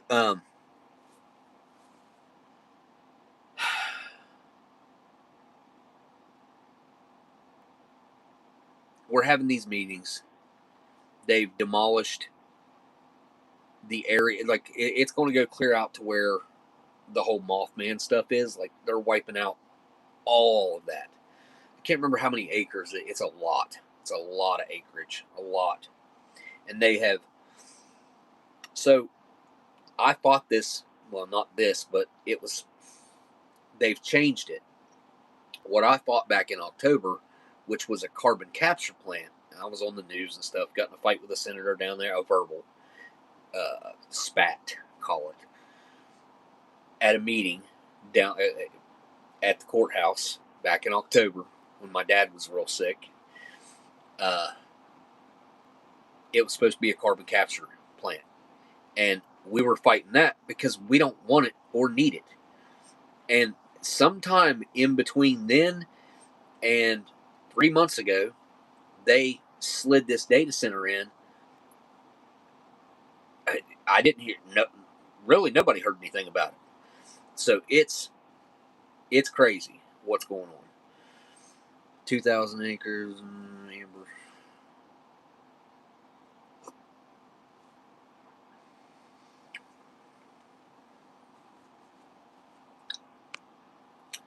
Well, they only bought up 94 acres. That's small compared to the crap that they're doing.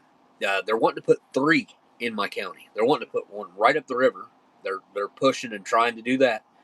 And the only way that we're going to stop this is if we all come together. And I think I'm going to have to start knocking on doors and explaining to the locals how bad this is going to be. You think your energy bill's high now? Just wait. Not only that, check this out. They want to run 1,000 plus generators 24/7 at this data center.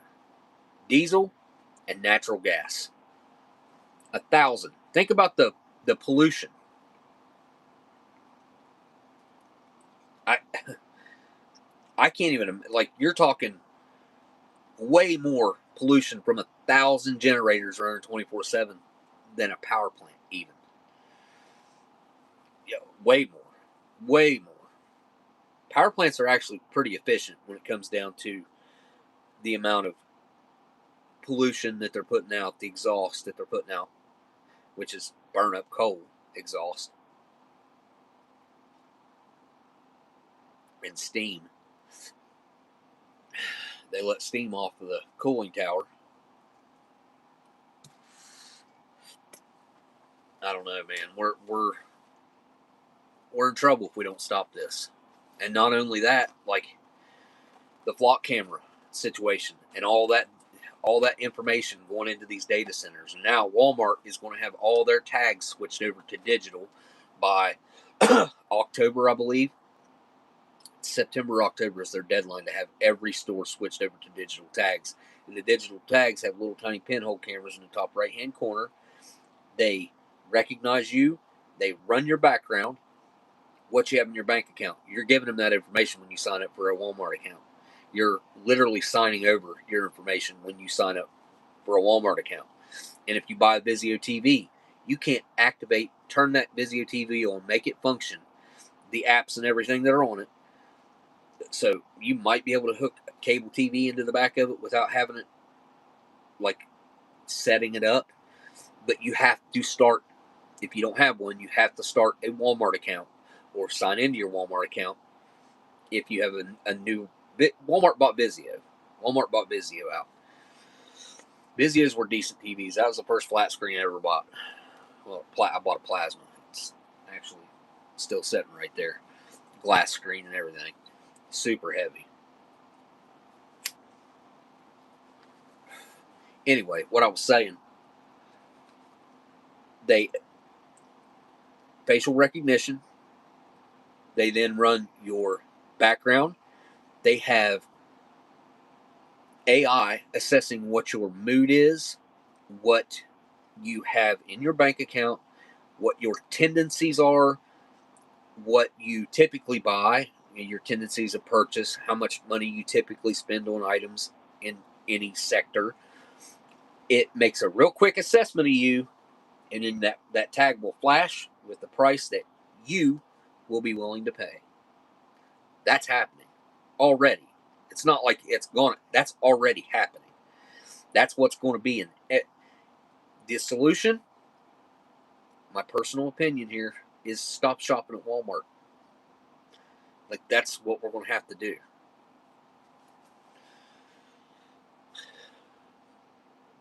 Carry around some painter's tape with you.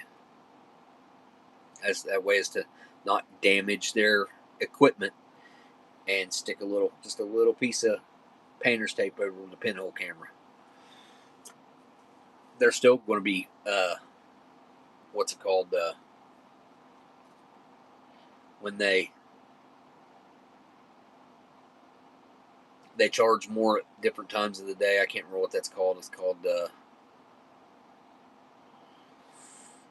they're going to be doing that too.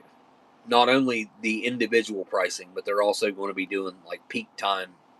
They're going to charge you more during peak times, and then whenever it's slow, middle of the night, whatever, middle of the day when there's nobody there, prices will be slightly lower. Yeah, peak pricing. I don't think that's what it's called, though. That's one of the parts of it, but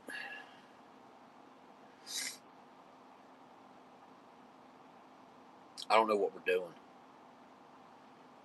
It's kind of hard to not be disappointed with the direction that we've already moved. And I explained this to people down there the other day, Thursday. During World War II, the lead up to and during, we were converting automobile manufacturers over to make munitions, to make large bombs. There was a movement in this country during World War II, manufacturing-wise, that probably none of the world had ever seen. Not the Industrial Revolution, nothing. What's happening right now dwarfs that many, many times over. They've already built like 4,700 data centers, and if you've ever seen one of these things, they're insanely massive. Insanely massive. They're awful to look at as well, but they're huge. 4,700 been built. Last numbers I seen, there was another 2,500 currently being built and will be done within the next year. And then there was another, I think, 27 or 2,800 that are slated, property bought, all that. What I have also seen, though, is I saw a map yesterday or earlier today of how many data centers have been stopped. Like, the map started off really low, and well, they've only been doing this about a year. There have been 4,700 data centers built in the last year and a half. That's what I'm saying. There's never been a movement like this. It's unbelievable. Maybe they've been building them 2 years now. It's, if you've never seen one, You should. If you haven't made up your mind whether you're for or against, you should drive by one. And then look at what happens to the people around them. What happens to their energy bill, what happens to their water, what happens to their air. Just, it's crazy. It's crazy what's happening right now. And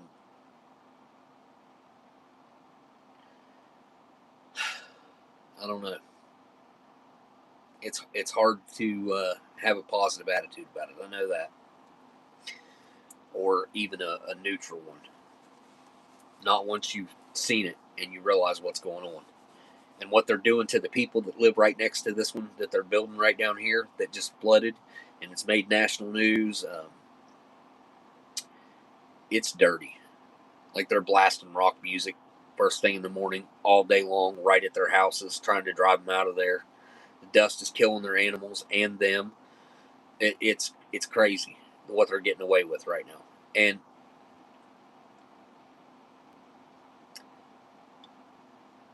I this is because of Donald Trump. Donald Trump, I didn't even know this fully, but apparently the first day in office, he signed a bill or a executive order, whatever he done. It got signed for a 5-year, unfettered, unlimited, no restrictions on building data centers, basically. AI and building data centers for 5 years. I don't know how he could do that and not get any pushback, but here we are.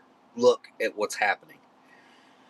And now you got state governments doing the exact same thing on a smaller scale to each individual state, taking away their ability to stop this crap. It's crazy. We have no recourse, according to this right here, and according to that hearing that I watched. According to this right here, in the hearing that I watched, we have no recourse, no way to stop it. But there is. We have got to come together and get people that aren't informed. That's what needs to happen, and it needs to happen fast because they are moving fast, really fast.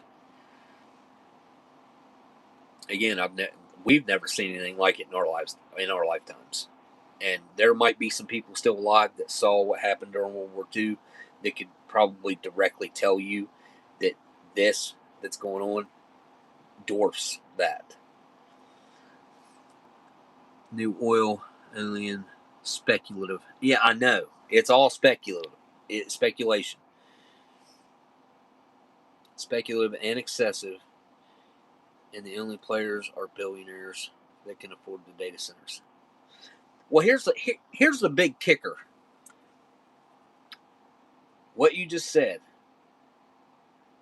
is correct and true, except they have tricked the states, or maybe it's understood and planned because there's so many kickbacks going to people.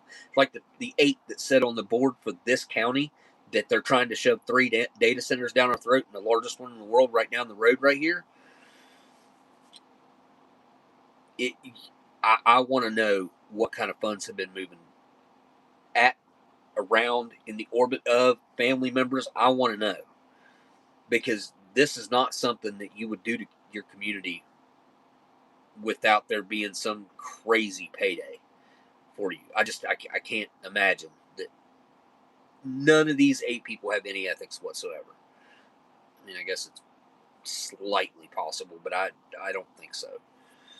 There's something much larger at play here. But my point was going to be, these billionaires that are the ones that are going to benefit from all this, they're not paying for this.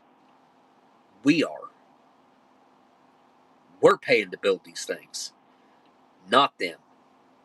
The tax breaks, the tax incentives, the grants, they're not paying for them. We are.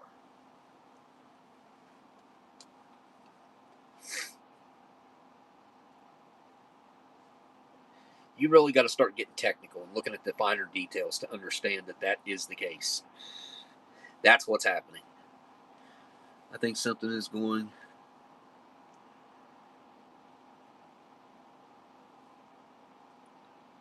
"2012 meets Greenland." I mean, I know the movie 2012. I don't know the movie Greenland that you're referring to.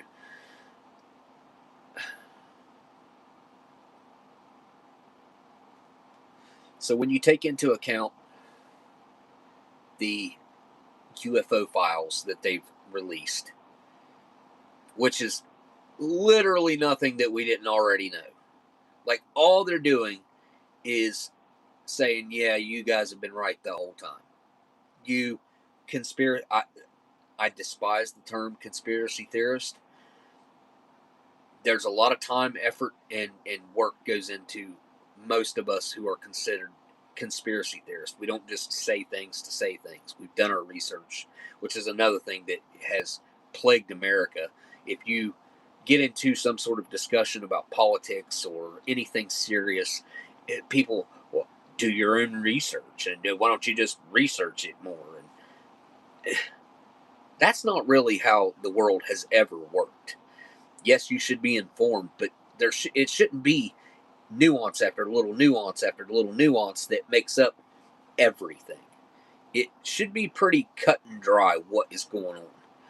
And it is. We don't need all those little details to know this is bad. It's bad. Why are we doing it? Why are we destroying our country, our planet? I mean, another point, I guess, that I've been thinking about is because you got two major entities that have been buying up outside of the data centers, buying up farmland. You have Bill Gates and China, of all things. China focusing on buying farmland near American military bases. I think the number was, I want to say it was like 400,000 acres that they have purchased and own. China, the CCP, I assume that the Chinese Communist Party and the Chinese government are the same thing. I don't know. I'm not well researched on what the nuances of China are. I know that there's the CCP in China, Chinese Communist Party. That's enough. But you know how many acres America owns in China? I know you do. It's 0. They don't allow America to buy land in China. Why are we allowing China to buy American land, especially near military bases? It makes no sense whatsoever. None. Absolutely none. And we've known about this for a long time now. Like, they just keep buying it. They gonna build data centers on it? Like, is that their ultimate plan? Huh. I don't think so. I don't think so. Phoenix? Yes. That's kind of the way I've been thinking about it. Like, what else are... They're not leaving us with any other choice. Like I just told you, our state, my state that I live in, removed every bit of recourse that we could have possibly had. It's gone. It's gone. And they don't even hide it. They flat out tell you, we have none. I'm sure you could find the clip on YouTube or Facebook or something of this meeting when they just flat out say it. There's nothing we can do. They made it to where we have no say-so. And those people that made these decisions on behalf of us, they all need to go. Well, they all need to go anyways. My personal thoughts on government are we need to fire everyone. I don't care if you're a great politician. I don't care if you're a great hired official. I don't care. Every person that works for the government needs to be fired. 100% across the board. The only thing we don't touch is the military. And we start over. with regular American people running this country again. Everybody's got to start somewhere, and it'd be messy in the beginning, but we'd get it figured out. We could do it. We could do it. They're not going to give up easily, though. If there was a movement like that, say we kick off a movement like that getting started, they love the power they have. They love it. They love being able to tell you what you can and can't do.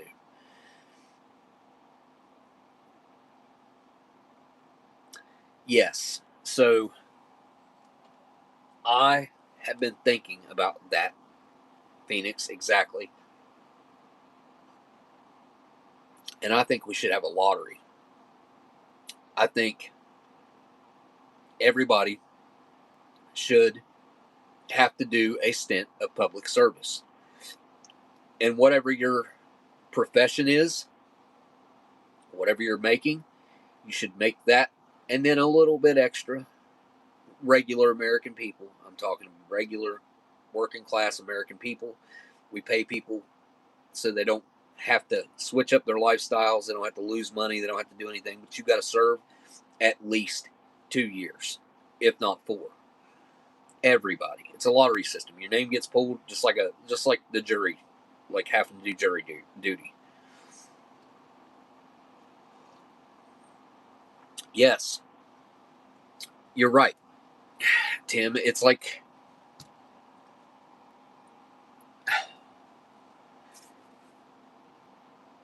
everyone's so easily distracted by this right here. But what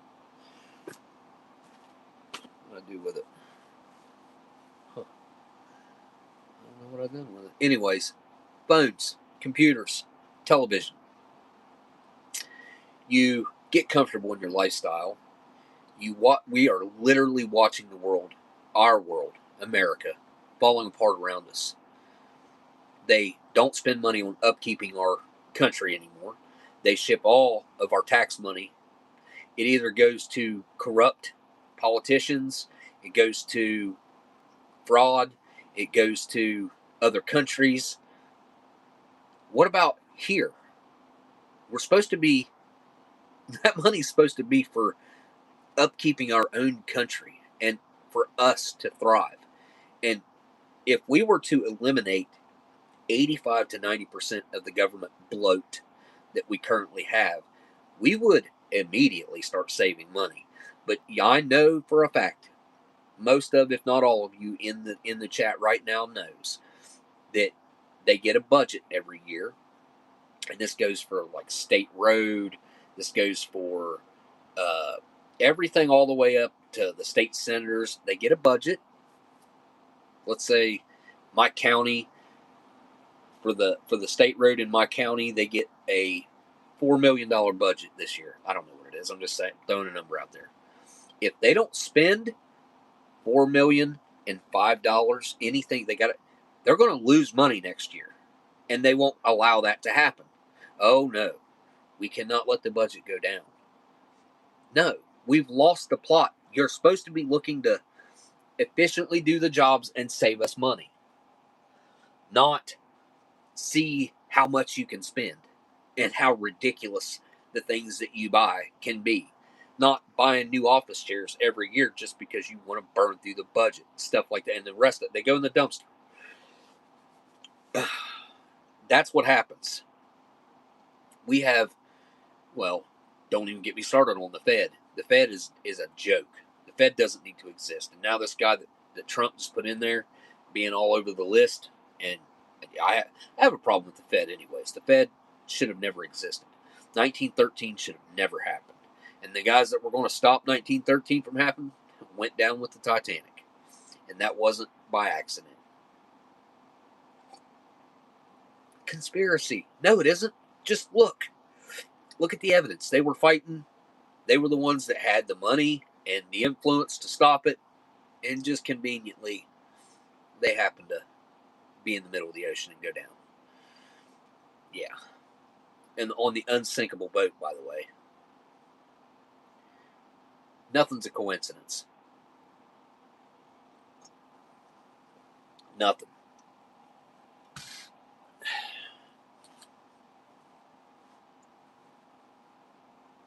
Question is, how many people are willing to lose what they have to try to correct this? Because if it's only a few of us that are willing to, let's say screw it. If I lose everything, I lose everything. I don't want my kids growing up in this world that we're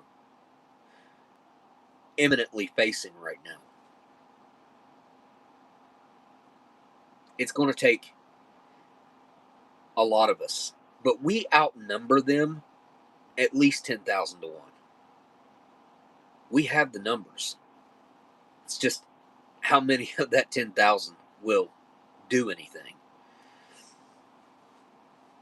And some of it could be minimal effort, I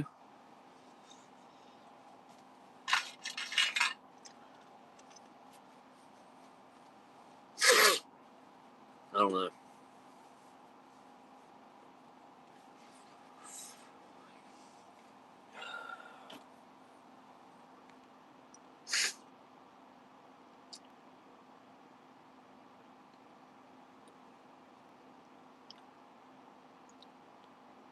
Road Burger. The Road Burger goes to, I don't know. The budget, you mean? Is that what you meant to say? The road budget? Oh, you said it there, yeah. I would say there's a lot of that going on here, too. This current governor that we got, Patrick Morrisey,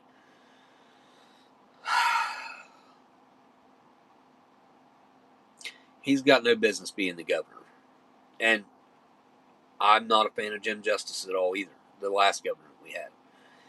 And the one before him, I do believe, she might have been Shelley Moore Capito before that.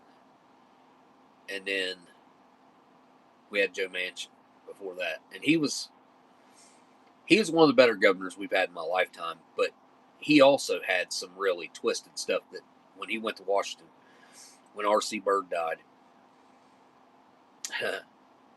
yeah, I got problems with him as well. Manchin, from literally the first day that he was supposed to be in office. I'm getting ready to check out, too. I got to clean this mess up. And yeah. Let's check on our beef sticks here.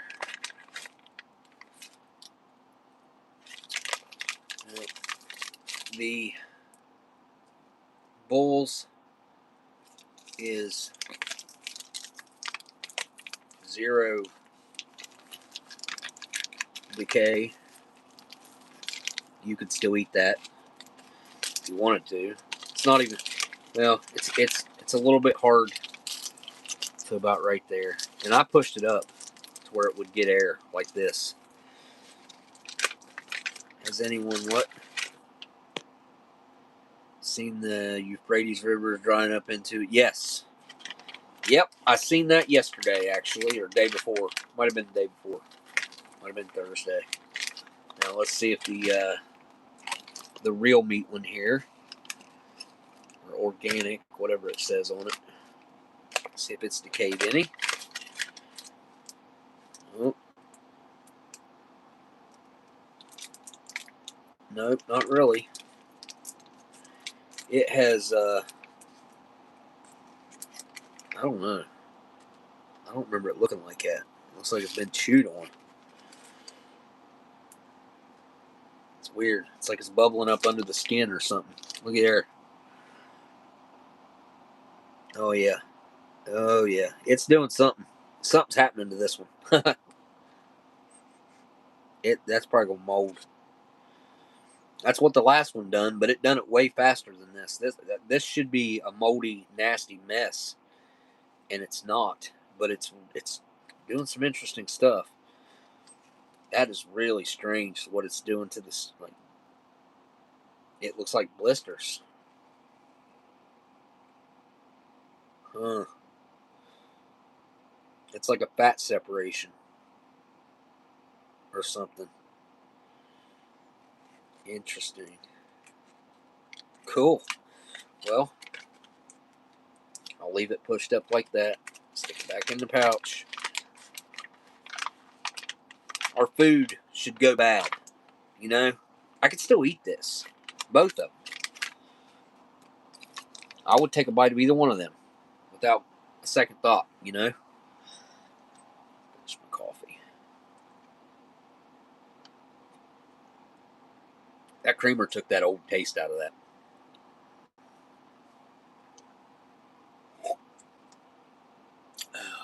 Gotta not forget about that spider up there. Because that might be a black widow. They got that red thing on their back. Kind of looks like it might have it. Okay. I wonder why bacteria and insects won't eat our food. Why do we? Exactly. Yes. Well, that's like all. So, the way I describe the insects is like the planet's microbiome. I mean, that's what it is. My red thumb is bothering me from that Kool-Aid, or not Kool-Aid, but the cherry beverage base. Anyway, that it's like the Earth's microbiome, and if it dies off, if we kill off all the insects with insecticides, pesticides, the crap that they're dropping out of the air with the chemtrails, you name it. All these data centers with all the pollution, what they've done to the water. They've effectively killed everything here. We will not last. We're next. You kill off all the animals and the insects, then we go. We can't survive without them. It's just not. It's not a long-term feasibility. 26 days. Tim. Me too, maybe? I keep looking for my other phone. I don't know what I've done with it. I don't know what today's date is. Is there 31 days in this month? I think there is. Maybe did I set it under here? I did. Here it is. So mine is, well, because it's after midnight, it's 25 days. Oh my God. Yes. Yep. 25 days.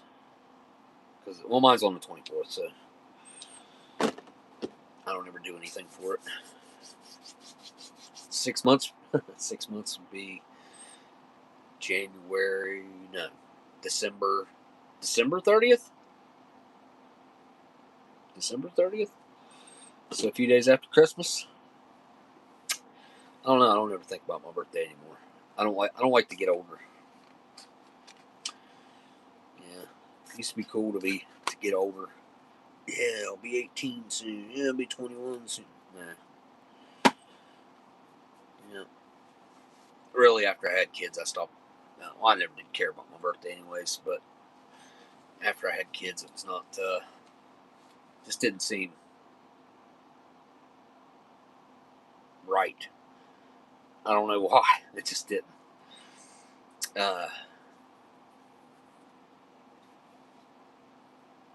Guess I never really thought about it like that. Anyway, I'm going to get off here, guys. Get this mess cleaned up. And I feel bad for not opening this.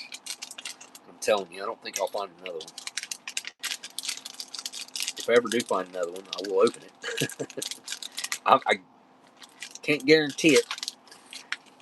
If I start looking at the menus for 2004, then I'm going to know what's in each one of them. And I'll remember.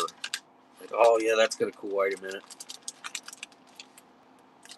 It almost feels like it's like a fudge, like chewy.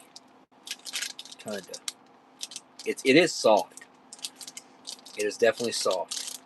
I'm trying not to squeeze it too much because I don't want to malform it. It's a weird one, though. Again, I ain't never seen one. I will be looking up videos of the Cajun rice and beans with sausage from 2004 and see if I can find somebody else that's taking one of these, because I'm curious what it looks like. I even like this. This outside packaging is cool. Kind of cooler than the silver, really. But I like the chocolate sports bar packaging. Pretty cool. It's got 9 grams of protein in it. It's like a protein bar. All right. I'm going to hop off here and get this mess cleaned up. Thank you guys for hanging out. Meal wasn't the greatest tonight, but they're going to be hit and miss. I kind of expected it to be better, though. I did expect slices of sausage to be in there, and they were not. But it's okay. It's okay. I'm fine with it. Ended up with some really cool stuff out of it. I'm going to finish some crackers and peanut butter, too. So, all right, guys. I do have a Patreon, and I don't do anything over there, so don't go over there. It doesn't matter. But anybody who does, thank you guys. And, yeah, I guess I'll see you guys on the next live stream. Later.